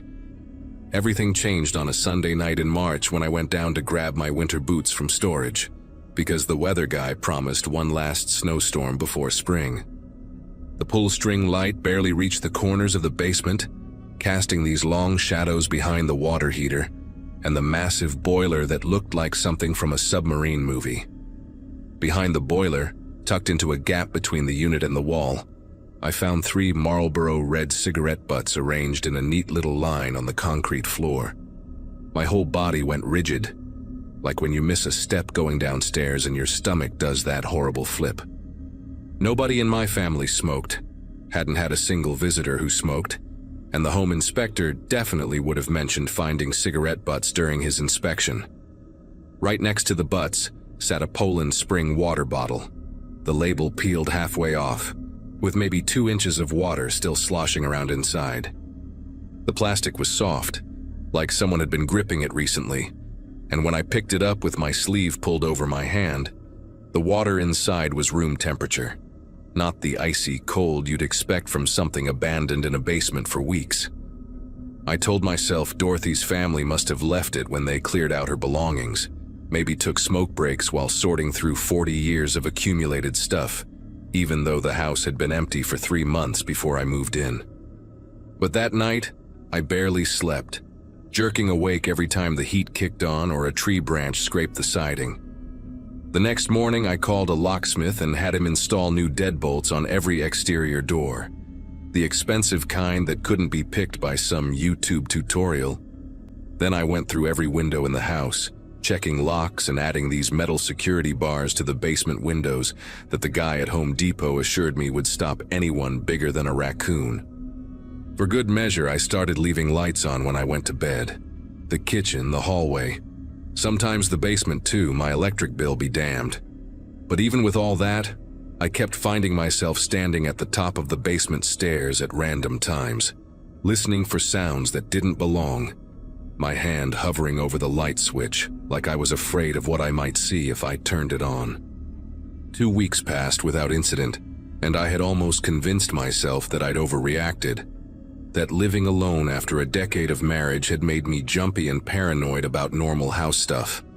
Then came the morning I found my back door unlocked, the one that led from the kitchen to the backyard, the one I specifically remembered checking twice before bed because it had become part of my nightly ritual, along with testing every window latch. The door was still closed, just unlocked.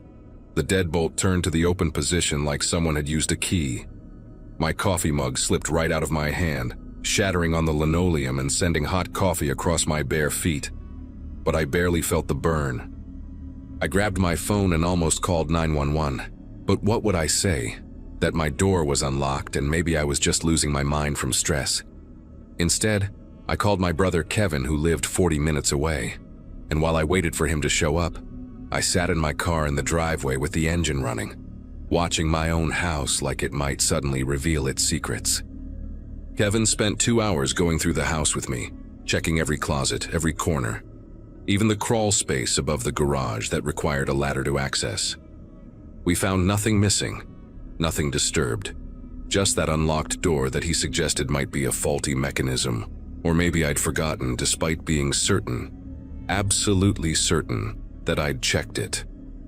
But when we went down to the basement to check the window locks, we found something that made Kevin stop talking mid-sentence about getting me a security system. Behind the boiler, in that same spot where I'd found the cigarettes, sat a McDonald's bag, grease-stained and crumpled, with a receipt dated from the previous night at 11:47 p.m. Inside were the remnants of a Big Mac meal, half-eaten, the fries still soft like they'd been sitting there for just a few hours. The smell hit us both at the same time, that distinctive fast food smell that definitely hadn't been there when I'd done laundry in the basement 2 days earlier. Kevin's face went pale, and he pulled out his phone to call the police while ushering me back upstairs, his hand on my back like he was afraid something might grab me if we didn't move fast enough. The police treated it like a standard break-in at first, 2 officers who looked barely older than my nephew taking notes while walking through the house with their hands resting on their utility belts. They found the point of entry within 10 minutes, a basement window on the north side of the house where someone had carefully removed the security bar screws from the outside, the holes hidden behind a rhododendron bush that grew thick against the foundation. The frame showed fresh tool marks where someone had pried it open repeatedly, probably over several nights, working the lock mechanism until they'd figured out how to pop it silently. Officer Ramirez, the one with a thin scar through his left eyebrow, showed me how the intruder had been replacing the screws each time they left, making everything look normal from a casual glance. They documented everything, took photos, dusted for prints around the window and the boiler area, but both officers kept exchanging these looks that made my chest feel tight. When I asked what would happen next, Officer Carson, the younger one with freckles across his nose, said they'd increase patrols in the neighborhood, but admitted that without cameras or witnesses, catching someone who only came at night would be like finding a specific fish in Lake Superior. That afternoon, I spent $300 I didn't really have on security cameras from Best Buy, the kind that sent alerts to your phone when they detected motion. Kevin helped me set them up, 1 at each entrance, 1 in the hallway, and 2 in the basement, including 1 pointed directly at that window. We also moved my bedroom furniture so my bed sat against the far wall with clear sight lines to both the door and window, and Kevin insisted on installing this metal security bar that wedged under the doorknob, said he'd seen it on some crime show and it actually worked. Before he left, he tried to convince me to stay at his place for a while, but his wife had just had their 3rd kid, and their house was already chaos without adding my drama to it. Instead, I promised to call him every night before bed and first thing in the morning, our own little check-in system that made us both feel better, even though we knew it wouldn't actually stop anything from happening. That first night with the cameras, I sat up in bed with my laptop open, watching the feeds like they were the most important TV show ever made, jumping every time a moth flew past the lens or the timestamp updated. For 3 nights, nothing happened except for a stray cat that triggered the basement camera and nearly gave me a heart attack at 3 a.m. when my phone started buzzing with motion alerts.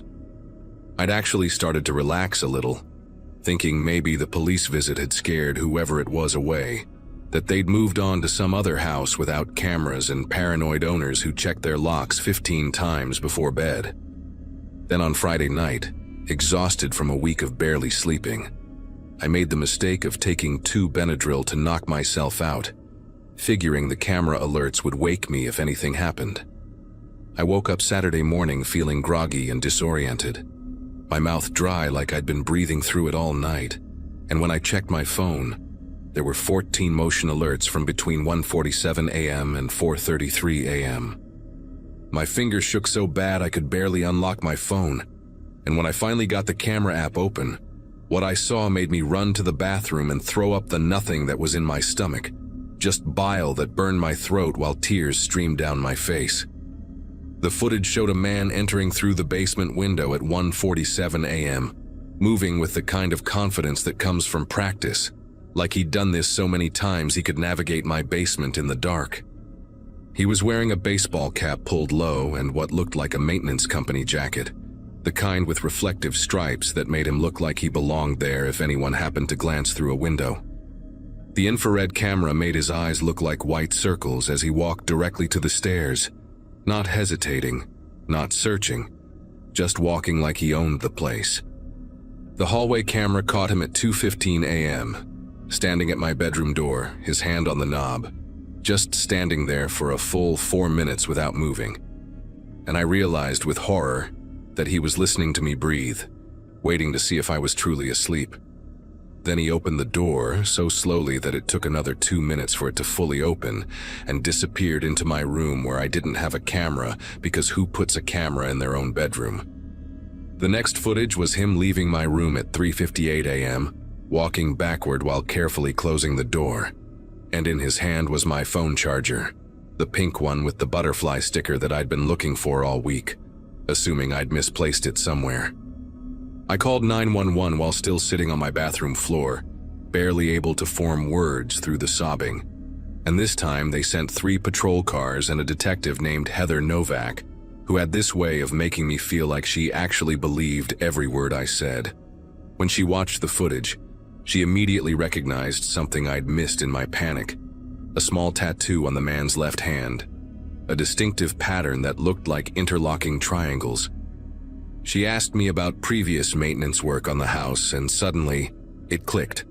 The property management company that handled the rental before Dorothy bought it had sent someone to service the boiler just 2 months before she died.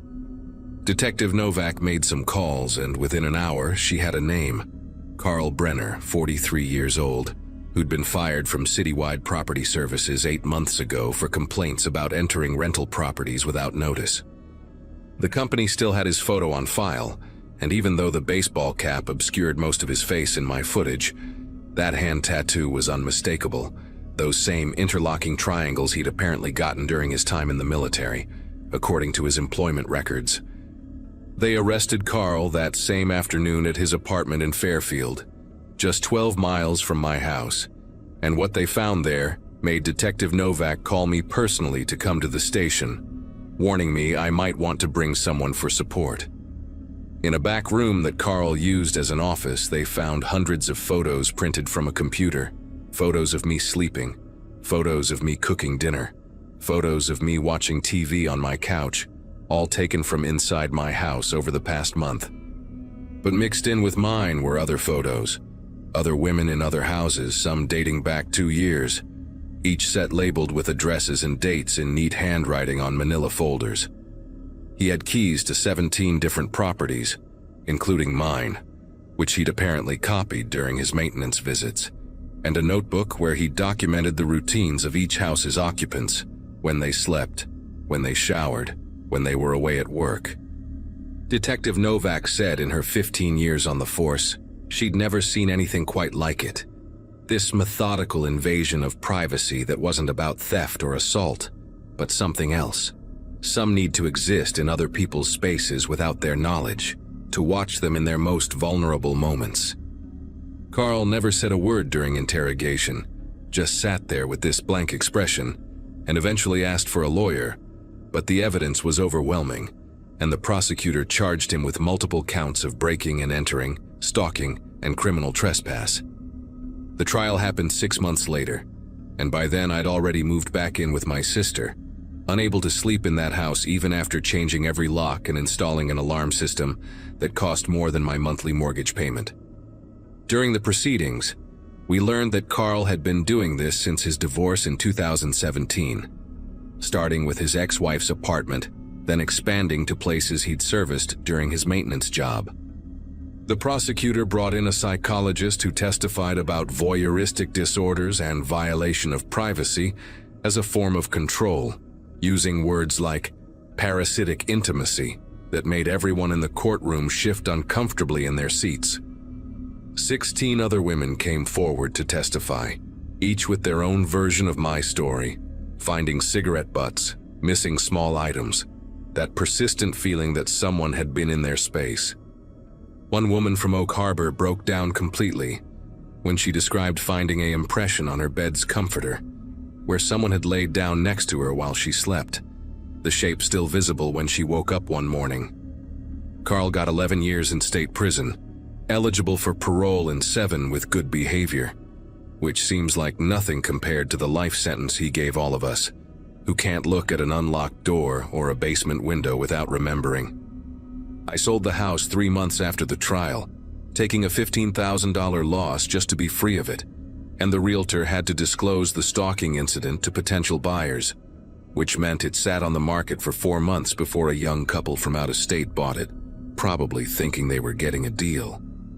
Sometimes I drive by there, not intentionally, but that neighborhood sits between my sister's place and the grocery store I like, and I see they've painted it yellow, added a garden, normal life continuing in a space that still shows up in my nightmares. The thing that stays with me most isn't even the violation itself, but this one detail from the trial, where they showed a photo from Carl's apartment of a coffee mug he'd taken from my kitchen, my favorite one with a cartoon cat that said "Coffee right meow," sitting on his kitchen counter like it belonged there. He'd been drinking from it every morning while looking at those photos of me, creating this twisted parallel life where he inhabited my spaces even when he wasn't physically there, and that image haunts me more than any footage of him standing in my bedroom doorway, because it means that even when I thought I was alone and safe, some part of my life was always bleeding into his.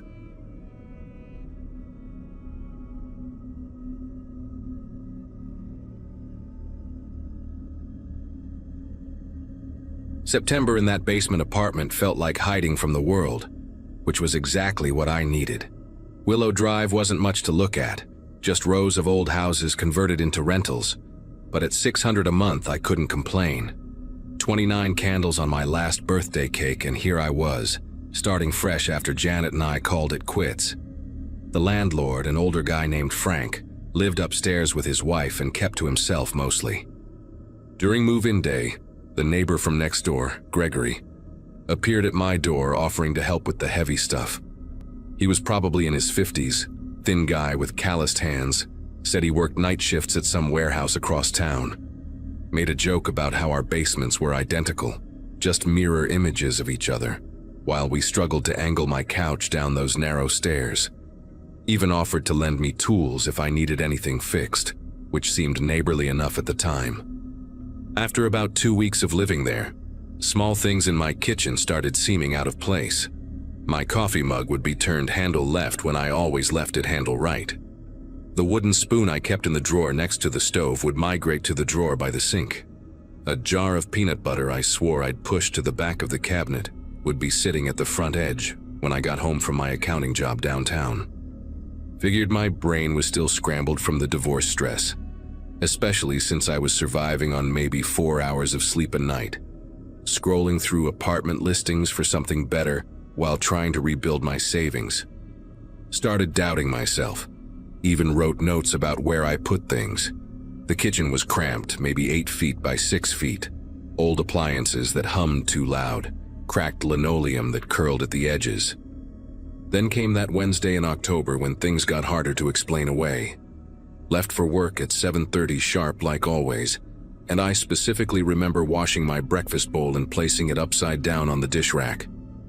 When I got home around 6 that evening, the bowl was right side up with 3 drops of water pooled at the bottom, not just moved but used. The dish soap bottle had shifted from the left side of the sink to the right, and there was a different sponge on the counter, still damp. Called Frank immediately, asked if he'd sent someone down for maintenance, or if maybe his wife had needed to check something. He sounded confused, said nobody had any reason to enter my apartment, reminded me I had the only key besides his emergency copy, which was hanging in his kitchen where it always stayed. That night I couldn't settle down. Kept getting up to double-check the deadbolt, even wedged a chair under the doorknob like my dad used to do when we stayed in sketchy motels during road trips. Around 2 in the morning, lying there in the dark, listening to the furnace cycle on and off, I heard something that made my whole body go rigid. The distinct sound of a drawer sliding open in my kitchen, that specific sticky catch the silverware drawer made because of the humidity. Then the soft rattle of utensils followed by the drawer rolling shut.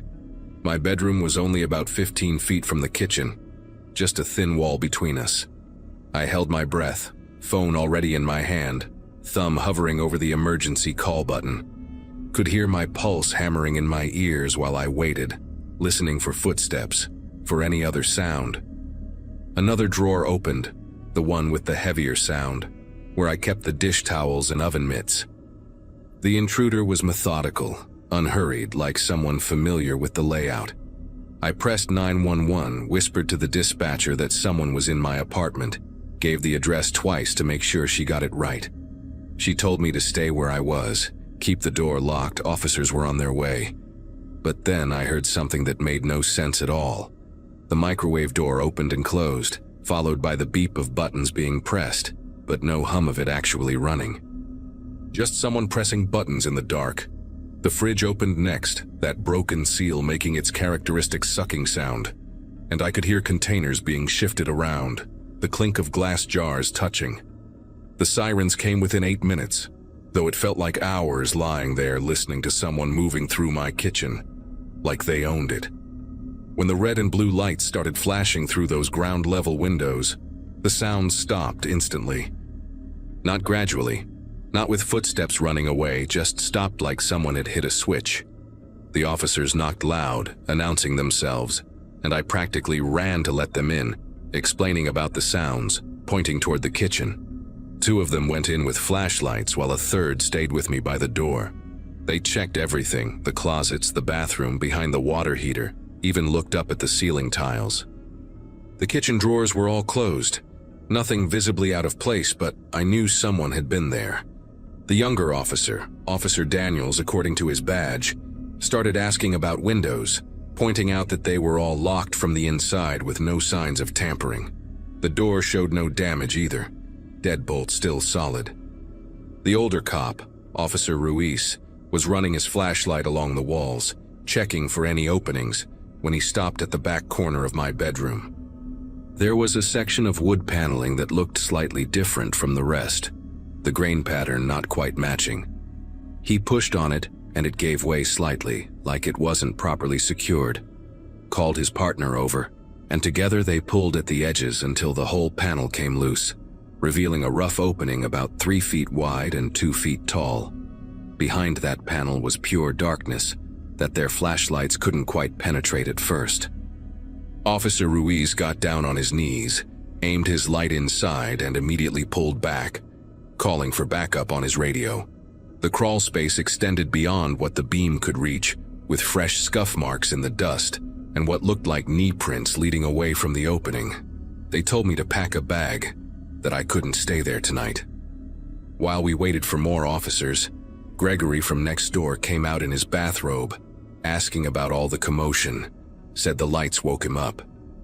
Stood there on his porch with this concerned expression, arms crossed against the cold, watching everything unfold.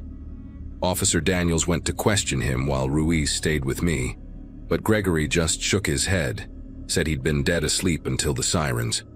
When backup arrived with better equipment, they sent Officer Park, a smaller woman who volunteered to go through the crawl space with a helmet cam and heavy-duty flashlight. We watched the feed on a laptop in the police car, and my stomach turned as the tunnel curved left, then right, clearly man-made with support beams every few feet. After about 30 feet of crawling, she reached another opening, this one covered by a piece of thin plywood that pushed out easily. She emerged into what looked like another basement, and I heard her radio crackle as she described seeing a workbench with tools, shelving units, and a water heater in the corner. Then she turned her light toward the wall and found something that made everyone in the car go silent. Photos taped up in neat rows, dozens of them, all taken from inside my apartment. Me cooking dinner, washing dishes, even one of me sleeping on the couch after a long day. The detective who'd just arrived, Detective Morrison, Immediately got a warrant for Gregory's house while Officer Park stayed in position. Within 20 minutes, they were at his door with the paperwork. Gregory answered calmly, like he'd been expecting them. Didn't even protest when they told him to step outside. Inside his basement, exactly where Officer Park had emerged, they found the other end of the tunnel system. But it was what they found on his workbench that really got to me. My missing spare key from when I'd first moved in, the one I thought I'd misplaced while unpacking. A notebook with detailed schedules of when I left for work, when I got home, when I typically went to bed. Even had notes about my coffee preference and which drawer I kept the batteries in. The photos went back to my second day living there, hundreds of them organized by date in a filing cabinet. They arrested Gregory right there on his porch, didn't even let him go back inside for shoes. As they put him in the patrol car, he looked straight at me through the window, no expression at all, just staring like I was still something to observe. Detective Morrison told me later that Gregory had dug that tunnel over the course of 3 years, long before I'd moved in. The previous tenant, a college student named Ryan, had complained about missing food and moved out after just 2 months. But nobody had believed him about someone being in his apartment. They found photos of Ryan too, tucked in a separate folder, along with images of the tenant before him. Gregory had apparently been using that tunnel for years, treating whoever lived there like his personal reality show. Frank felt terrible about the whole thing, refunded my entire security deposit plus 2 months of rent, even though it wasn't his fault. He had contractors come seal up that wall with concrete, no more panels, no more access points. But I couldn't stay there. Moved in with a coworker for a few weeks until I found a studio apartment on the 3rd floor of a building downtown, one with cameras in the hallways and a doorman who worked nights. Gregory got 18 months for stalking and breaking and entering, which didn't feel like nearly enough. Sometimes I still wake up at 2 in the morning, listening for drawers opening, for sounds that shouldn't be there. Check my kitchen twice before bed, making sure everything is exactly where I left it. The therapist says it'll fade with time, that hypervigilance after something like this is normal. Maybe she's right, but I know one thing for sure. I'll never live in a basement again.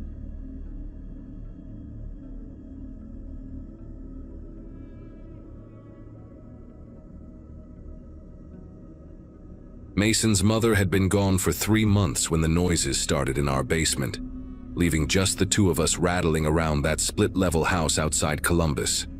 My son was 9, obsessed with collecting those little metal soldier figures that he'd line up in battle formations across his bedroom floor. We'd grabbed this place in a rush right before school started. One of those 80s builds with yellowish vinyl siding, and a furnace that sounded like it was clearing its throat every time it kicked on. The realtor had knocked $8,000 off the asking price because of the outdated kitchen and the basement that smelled like wet newspaper. But honestly, we just needed somewhere to start over. Mason claimed the upstairs bedroom while I took the master on the main floor, close enough to hear when those nightmares hit him around 2 or 3 in the morning, which happened more often than I'd like to admit. That first Monday in October, I remember specifically because Mason had just brought home straight A's on his report card. I woke up to this metallic scraping sound coming from below, rhythmic and deliberate, like someone filing down a piece of steel. The sound stopped and started in intervals, maybe 10 seconds of scraping, then silence, then scraping again. Mixed in with it, I could hear voices, 2 people having what sounded like a completely normal conversation, though the words were too muffled to make out through the floorboards. My first instinct was to check on Mason since he'd been sleepwalking lately, once even making it all the way to the kitchen where I found him trying to pour cereal at 3 in the morning. But when I cracked his door open, there he was, one arm dangling off the bed, mouth slightly open. Those dinosaur sheets twisted around his legs. The talking downstairs continued, casual and unhurried, like 2 guys discussing a project. I pulled the heavy mag light from my nightstand, the metal cold in my palm, and headed for the basement door off the kitchen.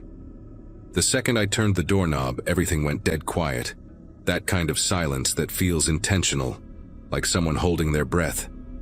I waited there in my boxers and t-shirt, ear pressed against the door, counting to 30 in my head before flipping the light switch. Click. Nothing. The bulb was dead or missing, leaving just a black hole where the stairs descended. I aimed the mag light down those wooden steps, the beam cutting through dust particles that danced in the air like tiny insects. Each stair groaned under my weight, that old wood sound that makes you wonder if the whole thing might give way. The basement stretched out in front of me, mostly empty except for our moving boxes stacked against one wall, and that workbench the previous owners had left behind, its surface covered in rusty brackets and old paint cans.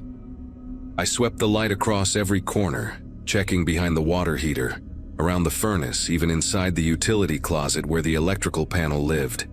Nobody. The concrete floor showed no footprints except my own dusty ones from when we'd moved boxes down there. But there was this smell I hadn't noticed before, kind of industrial, like machine oil mixed with something else, maybe rubber or heated plastic. The side door that led out to the backyard was still padlocked from the inside, the tiny window next to it so covered in grime you couldn't see through it even in daylight. For the next few nights I stayed up late, sitting in the living room with the TV on mute, just listening. The house had its regular sounds, the refrigerator humming, the heating ducts ticking as they cooled, but nothing from the basement. Started thinking maybe I'd dreamed the whole thing, or maybe it was mice in the walls, though mice don't usually have conversations. By Friday, I'd almost convinced myself to forget about it, even joked with my co-worker Phil about needing more coffee to stop hallucinating. Then the following Wednesday rolled around and everything changed. I'd taken a half day off work to deal with some paperwork at Mason's school. Something about updating emergency contact information now that his mother was out of the picture. Got back to the house around 1:30 in the afternoon, pulling into the driveway behind a white van I didn't recognize. No company logos, no writing on the sides, just a plain white panel van with tinted rear windows and a license plate so mud-covered I couldn't read it. Before I could even process why there was a van in my driveway, the side door of my basement burst open, and two men came walking out like they owned the place. Both wore those neon yellow reflective vests, the kind construction workers use, hard hats tucked under their arms carrying what looked like metal detectors or some kind of scanning equipment. The taller one, maybe 6'3" with a thick mustache that reminded me of a push broom, saw me getting out of my car and actually waved, casual as could be. The shorter guy, stocky with arms like ham hocks and a neck tattoo peeking out from his collar, was already heading toward the van's rear doors. They moved with this practiced efficiency. No hesitation, no surprise at seeing me, like running into the homeowner was just part of their regular routine. The tall one called out something about checking the lines, gestured vaguely toward the street where I could see orange cones set up that definitely hadn't been there when I left. I stood there for maybe 3 seconds, keys still in my hand, trying to make sense of what I was seeing. These guys had just walked out of my locked basement, the one with the padlock I'd checked myself that morning. The tall one was already at the van, sliding his equipment into the back while his partner climbed into the driver's seat. When I finally found my voice and asked what the hell they were doing in my house, the tall one just pointed at his vest like that explained everything. Mumbled something about Columbia Gas checking for leaks. Routine maintenance. Should have gotten a notice. His partner had already started the engine, revving it impatiently, and before I could ask another question, the tall guy hopped in and they peeled out, leaving tire marks on my driveway. The whole encounter lasted maybe 45 seconds, but something about how smooth it was, how rehearsed, made every alarm bell in my head go off at once. I ran to the basement door, still standing wide open, the padlock dangling from the hasp, somehow unlocked. The mechanism wasn't broken or cut, just opened clean, like they had a key or picked it with professional tools. Down in the basement, that industrial smell hit me stronger than before, and I noticed things I'd missed in the dark with just my flashlight. Fresh scratches on the concrete floor near the wall, like something heavy had been dragged. A section of drywall in the corner looked newer than the rest, the paint slightly brighter white, the texture different. One of our moving boxes had been shifted, And when I checked inside, someone had gone through our old photo albums, a few pictures scattered on the floor beneath the box. The pictures were all of Mason as a baby, birthday parties, first day of kindergarten, him with his mother before she left. My chest got tight seeing those photos touched by strangers' hands, and I grabbed my phone to call the police, but then stopped, realizing how insane this would sound without proof. Instead, I called Columbia Gas first, going through 3 different customer service representatives, before reaching someone who could actually check service records. The woman on the phone, Sharon, sounded increasingly concerned as she searched their system, finally telling me in this careful voice that no Columbia Gas crews had been dispatched to my address in over 2 years, and certainly not today. She asked if I wanted to file a report about impersonation, said it was a serious crime, that people sometimes posed as utility workers to case houses for burglaries. While she was talking, I walked around the basement perimeter, running my hand along the walls, and that's when I felt it, a draft coming from behind that newer section of drywall. Not strong, but definitely there, cold air flowing from somewhere it shouldn't be. Sharon was still talking about security protocols when I grabbed a screwdriver from the workbench and started prying at the edge of that fresh drywall section. The drywall came away easier than it should have, just held in place with a few finishing nails, revealing a hole about 3 feet wide cut straight through the concrete foundation. Professional work, smooth edges, probably done with a concrete saw, the kind contractors use for major renovations. Beyond the hole was a corrugated metal pipe, one of those big storm drain tubes that run under neighborhoods to handle rainwater runoff. The pipe had to be at least 4 feet in diameter, big enough for a grown man to walk through if he hunched over a bit. I could see footprints in the sediment at the bottom, lots of them, going both directions, and that industrial smell was overwhelming now, mixing with the musty stench of stagnant water and decay. My flashlight beam couldn't reach the end of the tunnel in either direction, just disappeared into blackness that seemed to go on forever. Called 911 right then, told them about the break-in, the fake utility workers, and this tunnel I just discovered leading straight into the storm drain system. The cops showed up within 10 minutes, 2 patrol cars, and then a detective in an unmarked sedan who introduced himself as Detective Hoffman. He was younger than I expected, maybe early 30s, wearing a wrinkled suit that looked like he'd slept in it, but his eyes were sharp, taking in every detail as I walked him through what happened. When he saw the tunnel opening, he immediately called for backup and a crime scene unit, then got on his radio requesting someone from the city's public works department. While we waited, he asked me detailed questions about the 2 men, had me describe everything I could remember, their height, weight, distinguishing features, the van, even the way they walked. The crime scene techs arrived and started photographing everything, dusting for prints on the drywall edges and the padlock, taking samples of the sediment from inside the tunnel entrance.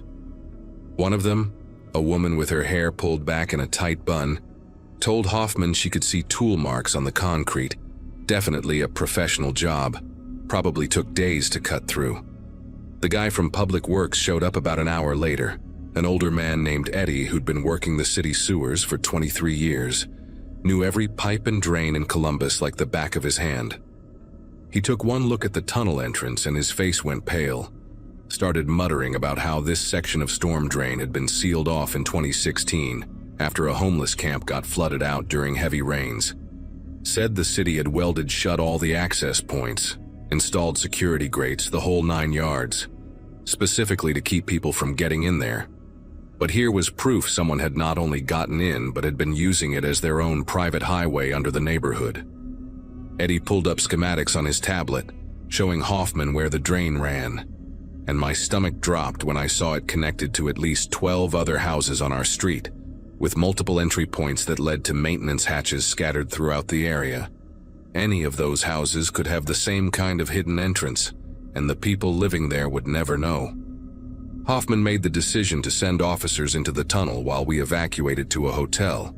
Said it wasn't safe for Mason and me to stay there until they figured out what they were dealing with. I packed bags for both of us while trying not to alarm Mason. Told him we were having an adventure, like camping but in a hotel with a pool. Poor kid was excited about the pool, had no idea why his dad's hands were shaking while folding his dinosaur pajamas. Before we left, I watched them send in 2 officers wearing hazmat suits and headlamps, tethered to safety lines in case the tunnel had any surprises. They came back out 20 minutes later with evidence bags full of stuff they'd found down there. Copper piping that had been stripped from somewhere, what looked like mail from different addresses, even a laptop in a waterproof case.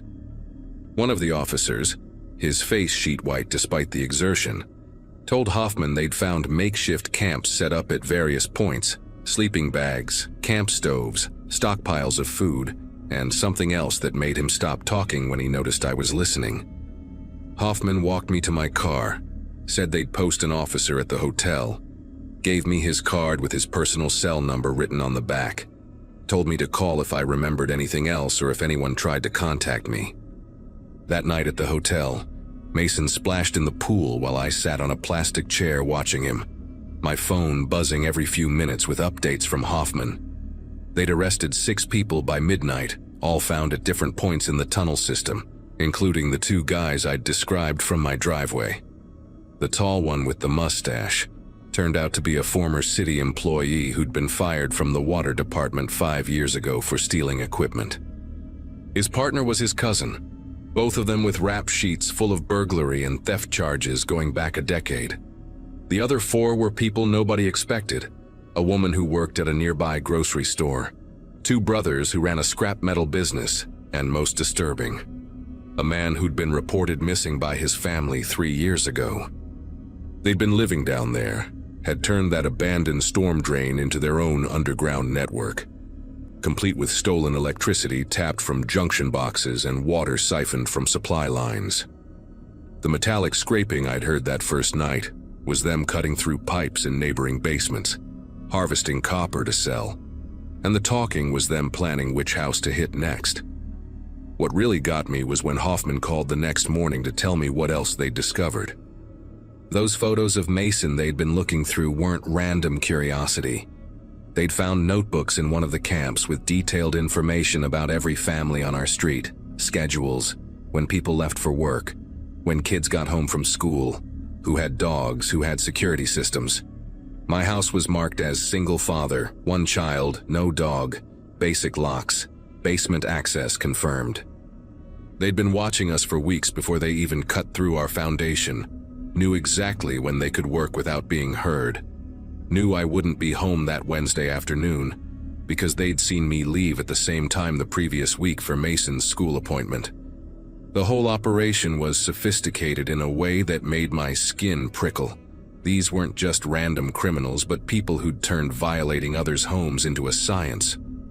The city ended up evacuating the entire street for a week, while they sealed every access point with reinforced concrete, installed monitoring equipment, and swept the whole system for anyone else who might be down there.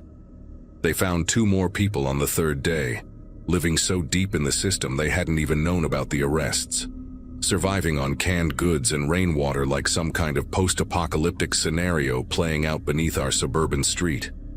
We never went back to that house. I broke the lease, took the financial hit, didn't care about losing the security deposit or the penalties.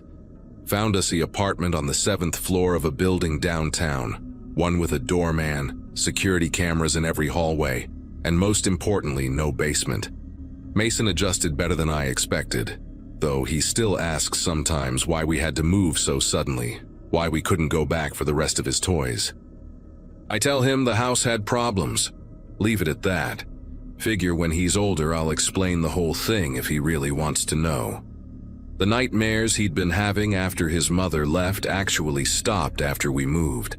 Like somehow his subconscious knew we were safer in that concrete tower than we'd ever been in that house with its hidden vulnerabilities. All 8 people they arrested got prison time, sentences ranging from 18 months to 7 years for the ringleaders, though that feels like nothing compared to the violation they put our whole neighborhood through. 6 months later, I ran into one of our old neighbors at a Kroger across town. A woman named Beth who'd lived 3 houses down from us. She told me they'd sold too. Couldn't sleep knowing what had been happening literally beneath their feet all that time. Said the whole street had basically emptied out within a year. Property values tanked, and the city was still dealing with lawsuits from families who'd discovered evidence of intrusion in their homes during the investigation. Pictures missing, items moved, food taken from refrigerators. Little violations that suddenly made sense in the context of what had been discovered.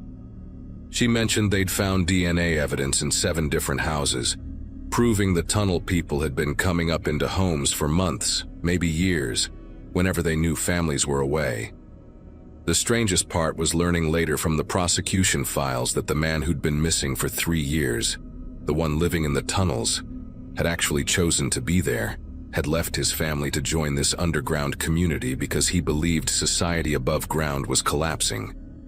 Even now, writing this at my desk in our new place with the city lights twinkling outside, I still check the locks 3 times before bed, still wake up at the slightest unusual sound, still feel that primitive fear when I hear something that reminds me of metal scraping against concrete.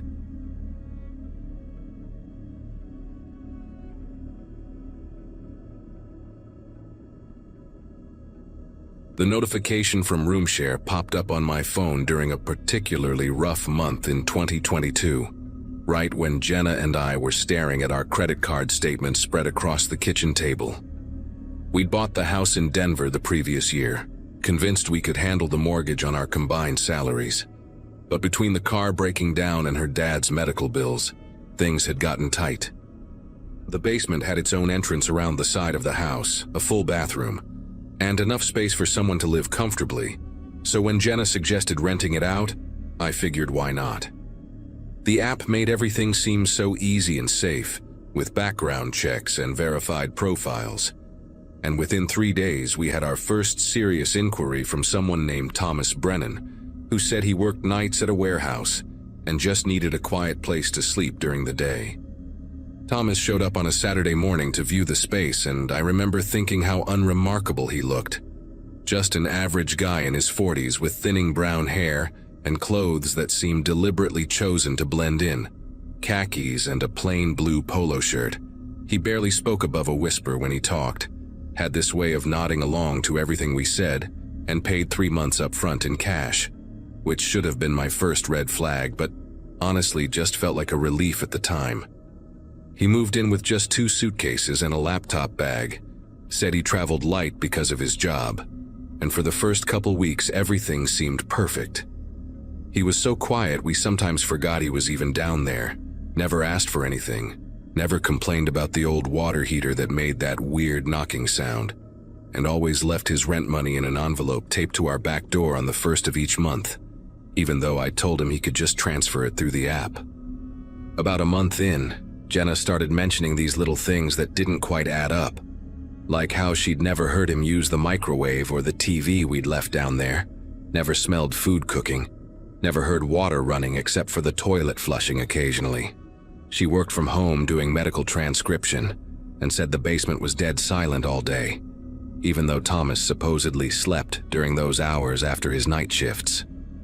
We'd see him leaving around 9 at night through the side entrance, always carrying the same black backpack, always wearing dark clothes, and he'd return around 6 in the morning, though sometimes I'd catch glimpses of movement through the basement window at odd hours when he should have been at work.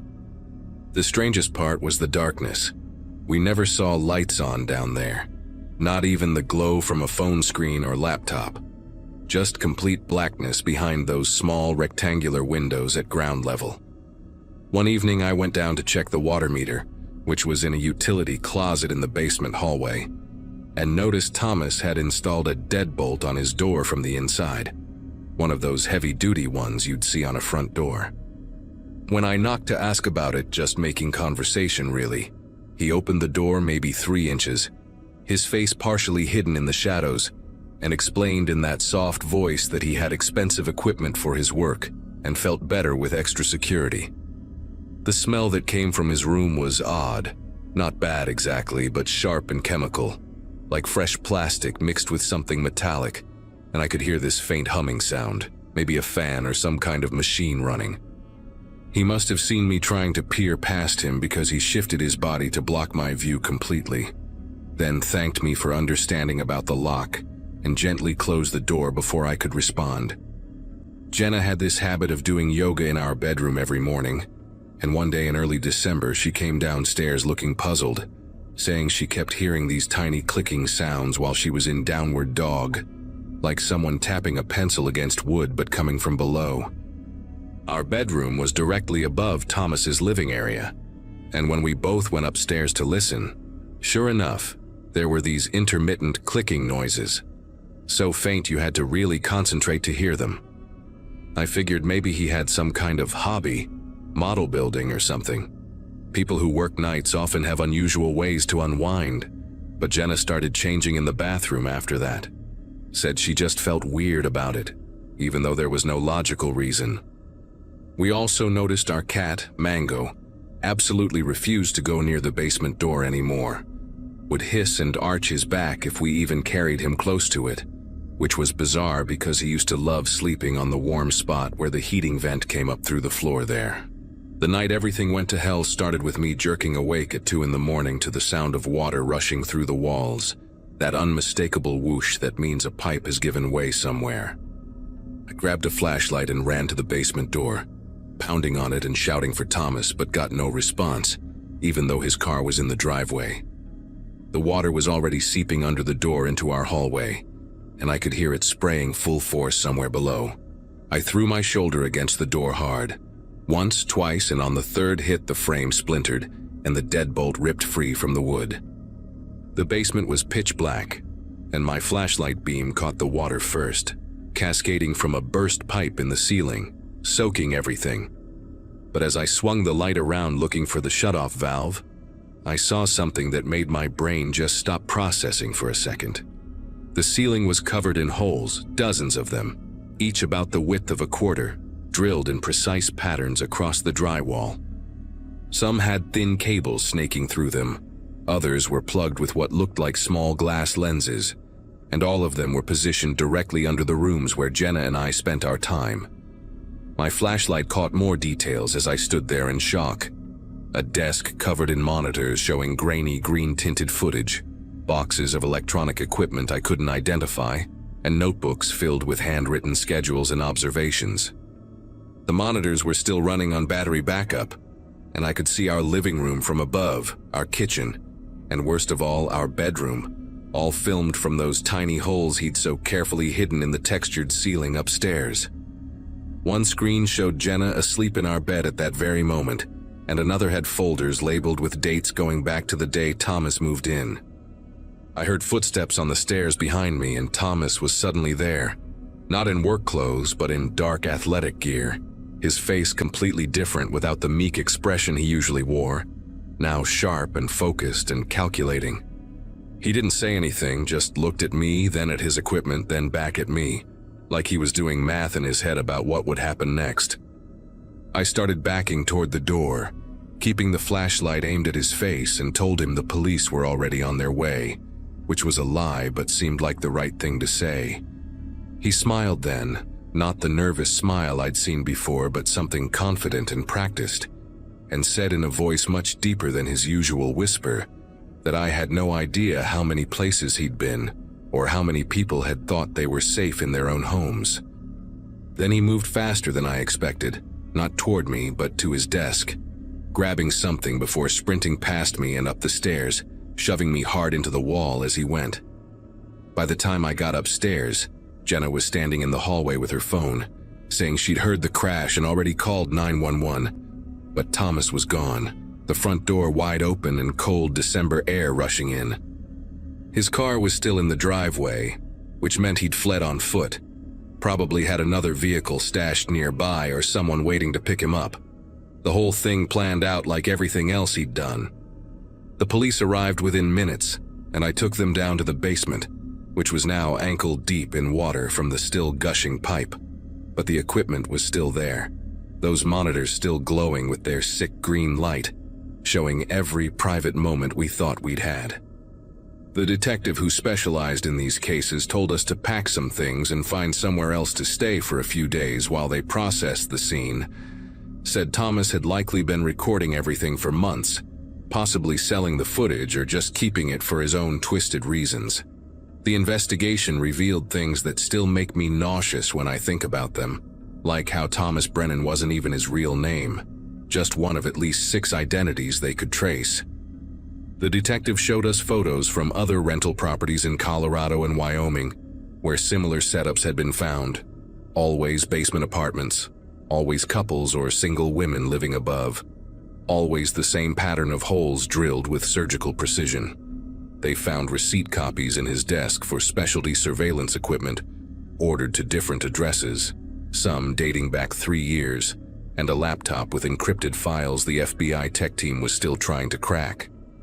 The worst part was learning from the neighbors that they'd seen someone matching his description at odd hours, sometimes just standing in our backyard at night, looking up at our windows, and they'd assumed it was just the tenant getting some air, nothing worth mentioning. We stayed in a hotel for a week while contractors repaired the water damage and patched all those holes, though knowing where each one had been still makes my skin itch when I walk through the house. Jenna couldn't sleep for months, would wake up checking the ceiling with her phone's flashlight, convinced she could hear that clicking sound again, even though Thomas was long gone. We had a security system installed, cameras covering every angle of the property, motion sensors, the whole deal, which felt ironic given what had happened, trading one form of surveillance for another.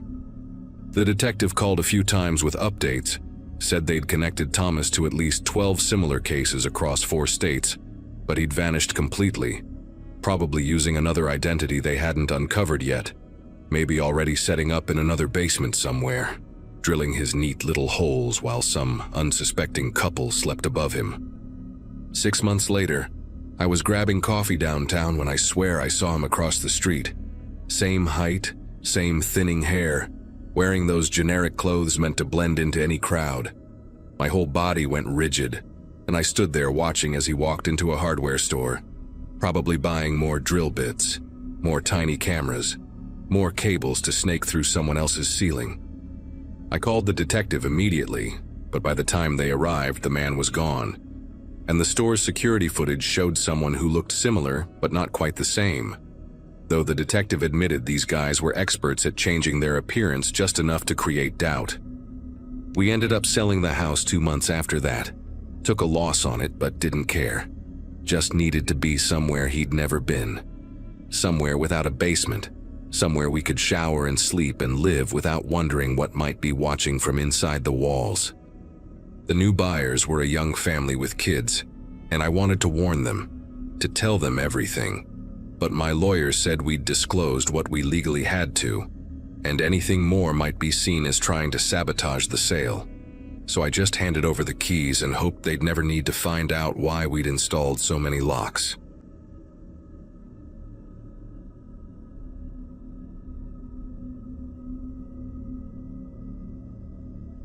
The conference in Seattle wasn't something I could skip, not with the promotion hanging in the balance and my boss watching every move I made. Hotels downtown were charging $300 a night minimum, which would have blown through my travel allowance in 2 days. So I scrolled through Airbnb until I found something reasonable. $60 a night for a whole house seemed too good to pass up, even if it meant a 40-minute drive to the convention center each morning. The listing showed a charming craftsman-style place with original hardwood floors and vintage fixtures, the kind of house my grandmother would have loved.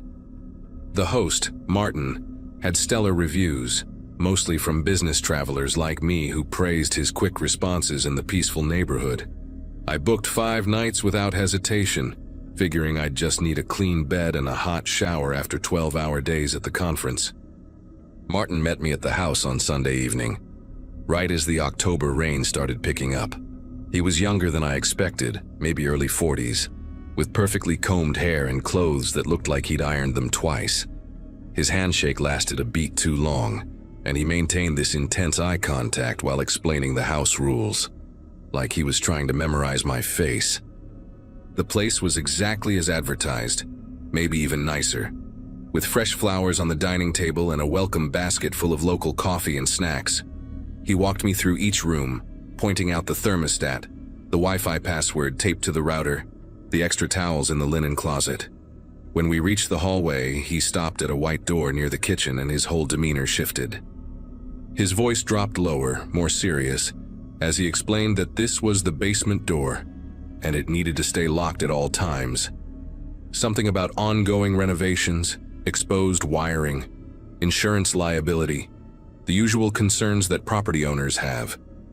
He actually pulled on the handle to show me it was secured, then watched me nod in understanding before his smile returned. The first 2 nights passed without incident. I'd leave early for the conference, grabbing coffee from the kitchen while the house sat silent in the pre-dawn darkness, and return after 10 each night, too exhausted to do anything but shower and collapse into bed. The house had this settled quietness that old places develop, with the occasional creak of wood, adjusting to temperature changes, or pipes ticking behind the walls. On Monday night, I'd actually stood in the hallway eating takeout Chinese food, staring at that basement door while wondering what kind of renovation required such strict warnings. The door looked ancient, with layers of white paint that had yellowed at the edges, and an old-fashioned keyhole beneath the modern deadbolt Martin had installed. I even bent down once to peek through the keyhole, seeing nothing but black, before feeling ridiculous and heading to bed. Wednesday changed everything. The conference ended early due to a speaker cancellation, so I got back to the house around 6 instead of my usual 10:30. I decided to take advantage of the extra time, pouring myself wine from a bottle I'd bought and settling onto the couch with my laptop to review presentations. The house felt different in the evening light, more lived in somehow, like someone had just stepped out for groceries. Around 8, while I was deep in a spreadsheet, I heard this rhythmic creaking from somewhere below. My first thought was the washing machine, maybe on an automatic cycle, but Martin hadn't mentioned any appliances in the basement.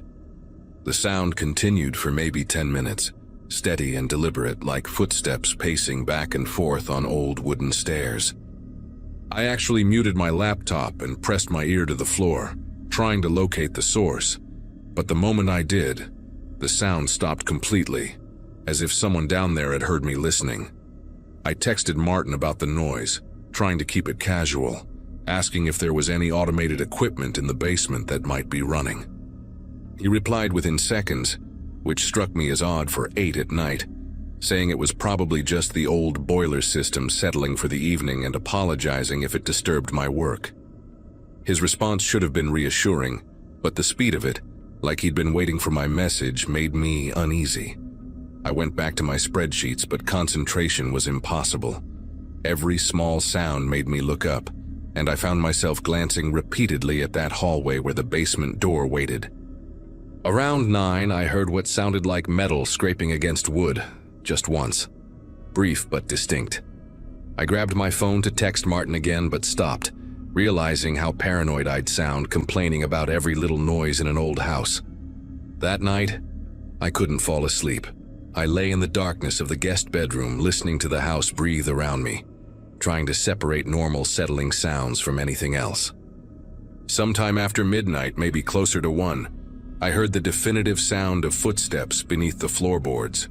Not the random creaking of old wood, but a clear pattern. 7 steps one way, a pause, 7 steps back. The counting became automatic, something my brain did without permission, and with each repetition, the pause grew longer. During one of these pauses, I heard something that made me sit straight up in bed. The distinct sound of a doorknob turning, that specific metallic click and release. I knew immediately which door it was, even from the bedroom. My phone was in my hand before I'd made the conscious decision to grab it, thumb hovering over the emergency call button while I strained to hear what would come next. The footsteps that followed were different, heavier and more deliberate, moving through the hallway toward the living room. I could track them by the way different floorboards complained under the weight, each creak mapping out a path through the house I'd walked myself just hours earlier. They stopped near the couch where I'd been working, and I heard the unmistakable sound of papers rustling. My work documents were still spread across the coffee table, including contracts with my company's letterhead, my business cards, even my travel itinerary with my home address printed at the top. The silence that followed felt deliberate, like someone reading, absorbing information. Then came a sound that nearly made me call out, the wine glass I'd left on the table being picked up and set down again, the faint ring of glass meeting wood echoing in the darkness. I did the stupidest thing possible. I got out of bed and crept to the bedroom door, pressing my face against the wood to listen better. The living room was maybe 20 feet away, a straight shot down the hallway, and whoever was out there would only need to turn the corner to see my door. But I had to know if this was real or if I was having some kind of exhaustion-induced breakdown. My hand found the doorknob, turned it with excruciating slowness to avoid any sound, and I opened the door just enough to peer out with one eye. The hallway was dark, but streetlight from the living room windows created this dim gray twilight, enough to see shapes and shadows. And there, standing beside the coffee table with my papers in his hands, was Martin. He was wearing different clothes than when he'd met me on Sunday, a worn undershirt and sweatpants like he'd been sleeping. But what made me pull back and nearly gasp aloud was realizing he was barefoot, and his feet were dirty, covered in what looked like dust or soil, leaving faint prints on the hardwood floor. I closed the door with infinite care, turned the lock so slowly that it took nearly 30 seconds for the bolt to fully engage, then backed away until my legs hit the bed. My mind was racing through possibilities, each more insane than the last. Maybe he'd forgotten something important and had a spare key. Maybe there was an emergency. Maybe he was checking on the property. But none of that explained why he'd come through the basement or why he was going through my personal papers at 1 a.m. I could hear him moving again, those dirty feet padding across the floor toward the kitchen. The refrigerator opened, stayed open for maybe a minute, then closed. Water ran in the sink. Normal sounds that became terrifying because they shouldn't be happening. I started recording video on my phone, not of him, but of the door crack where light might show movement, evidence that I wasn't imagining this. The next sound was worse than anything before. The squeak of weight settling onto the couch springs, like he was making himself comfortable in the living room. I could picture him out there, maybe still holding my papers, sitting in the dark just 30 feet from where I was hiding. My phone showed 1:47 a.m., and I made the decision to wait him out, to stay locked in this room until daylight, then get out and never come back. But around 2:30, after nearly an hour of silence, I heard him stand and walk back toward the hallway. The footsteps paused right outside my door, and I swear I could hear breathing. This slow, measured rhythm, like someone trying to detect signs of consciousness from within. My own breath stopped entirely, my whole body rigid under the covers where I dove the moment he'd started moving. The doorknob rattled once, just a gentle test, finding it locked. Then nothing for maybe 5 minutes. Absolute stillness before those footsteps retreated back toward the kitchen, and that basement door opened and closed with its familiar creak. I didn't sleep, not for 1 second.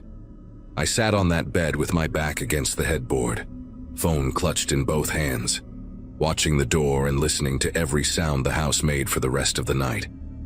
When gray dawn light finally crept through the curtains, I threw everything into my suitcase without folding anything, not caring about wrinkles or organization. I waited until 6:30, when the neighborhood would have people heading to work, witnesses around if something went wrong, then unlocked my door and walked straight to my car without looking anywhere but forward. Before driving away, though, I had to know. I walked around the back of the house, my keys gripped between my fingers like claws, until I found it. A storm door cellar entrance, the kind with angled metal doors that lead from outside directly into the basement. The padlock that should have secured it was hanging open, and there were fresh scrape marks in the dirt, where the doors had been repeatedly opened. The grass around it was worn down to bare earth in a rough path that led to a cluster of trees where the property line ended. When the police searched the basement 3 hours later, after I'd called them from a Starbucks parking lot 10 miles away, they found a makeshift living space behind the boiler. A sleeping bag, camp stove, boxes of canned food, and a milk crate full of items taken from previous guests. A watch, several driver's licenses, pieces of jewelry, phone chargers, even underwear. Martin had been living down there for months, they said, entering through that outside entrance and moving through the house at night while guests slept above him. The detective who called me later said they'd found notebooks where he'd written detailed observations about each guest, what time they went to bed, their daily routines, phone conversations he'd overheard through the floorboards. My name was already there, along with notes about my conference schedule and a sketch of my face that was disturbingly accurate. They arrested him at his actual apartment across town, where he'd been maintaining the appearance of a normal life while essentially living beneath his rental property, surfacing at night like some kind of human rodent to study the people who'd paid him to feel safe.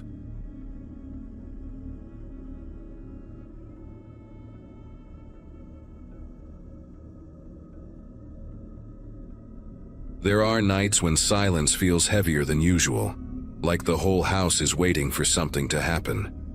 I remember one of those nights vividly, mostly because it started out so ordinary. I had just come home after another long evening shift at the diner where I worked. My routine was always the same: drop my keys on the counter, kick off my shoes, and heat up whatever leftovers were still in the fridge. That night, though, when I walked through the kitchen, I noticed a faint glow coming from the hallway that led to the basement door. The light was on down there, which didn't make sense. I never used the basement except to store tools and boxes that hadn't been touched in years. At first, I laughed it off, thinking I must have flipped the switch by accident one morning when I was half awake. Still, something about that dim yellow light spilling under the door made me uneasy. The basement always had this strange, still air about it, like time stopped at the bottom of those steps. I opened the door and stood there for a moment, trying to convince myself I was just being ridiculous. The bulb buzzed faintly, casting long shadows over the concrete floor. I almost turned it off right then, but curiosity got the better of me. When I went down, I noticed how thick the dust layer had gotten since the last time I'd been there. You could see every small print from mice, the outline of old pipes, and my own footprints from months ago. Near the far wall, close to the furnace, I spotted something new. A few half-formed boot prints, much larger than my own. The shape was distinct, almost recent, like someone had walked there not long ago and disturbed the dust just enough to leave a clear mark.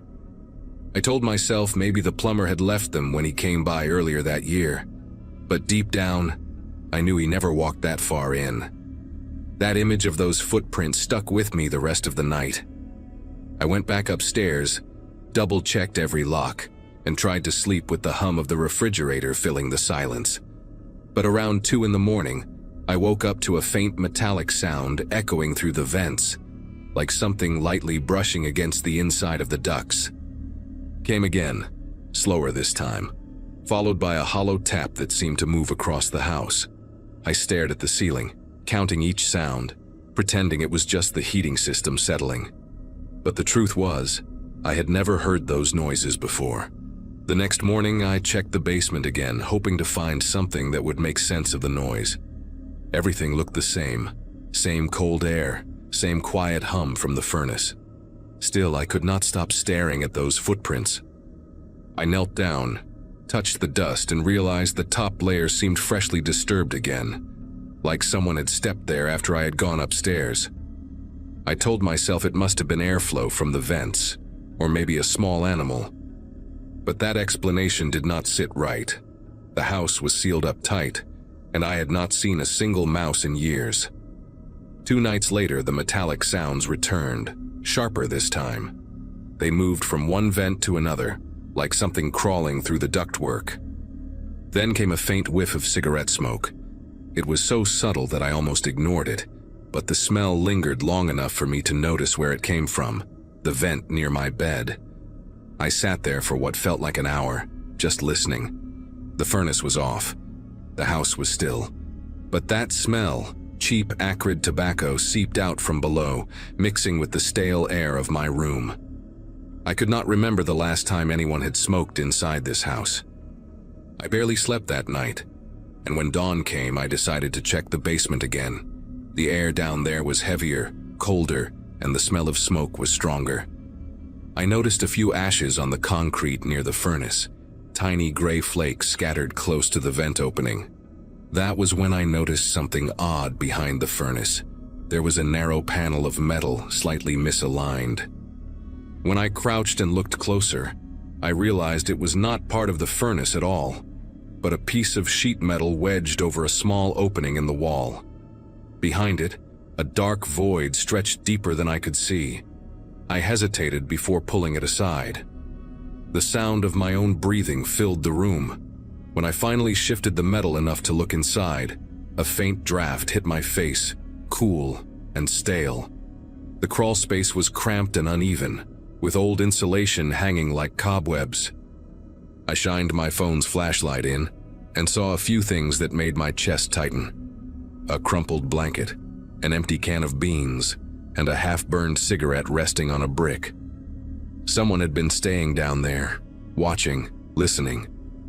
I backed away slowly, not sure what to do next. I stood there, gripping the edge of the furnace, trying to wrap my head around what I was seeing. It was not just that someone had been living down there, it was that they had been close enough to hear everything I did. Every step, every door opening, every phone call. I thought about the faint sounds I'd brushed off for weeks. It all fit together now in the worst possible way. The vent outside must have been their entrance, hidden behind the shrubs near the side of the house. I never noticed it before because I hardly went back there. I backed away and called the police, my voice trembling as I tried to explain. The dispatcher told me to wait outside until officers arrived. Standing in the driveway, I could see the faint glow of my basement light through the small window near the ground. It was strange, knowing that someone might still be in there, maybe watching me from the shadows. When the officers finally arrived, they went inside with flashlights and weapons drawn. I heard one of them yell something, followed by the sound of boots pounding against the floor. They pulled out a man who looked like he had not slept in days. His clothes were filthy, and his eyes darted around like a cornered animal's. The officers said he had been sneaking in at night through the vent, hiding in that crawl space whenever I was home. There were food wrappers, cigarette butts, and even a small radio tuned to static. He had made himself comfortable in my walls, using the ducts to listen to me move from room to room. The realization made my chest feel hollow. I had been living above him, completely unaware, for who knows how long. After they took him away, I had every vent sealed and the crawl space welded shut. The house felt different after that. Quieter, but not in a peaceful way. Sometimes late at night, I still catch myself glancing toward the basement door, half expecting to see that faint yellow light seeping out again. It has been months since it happened, but I cannot shake the feeling that the silence in this house is not empty anymore. It feels like it is waiting, listening, just like he once did.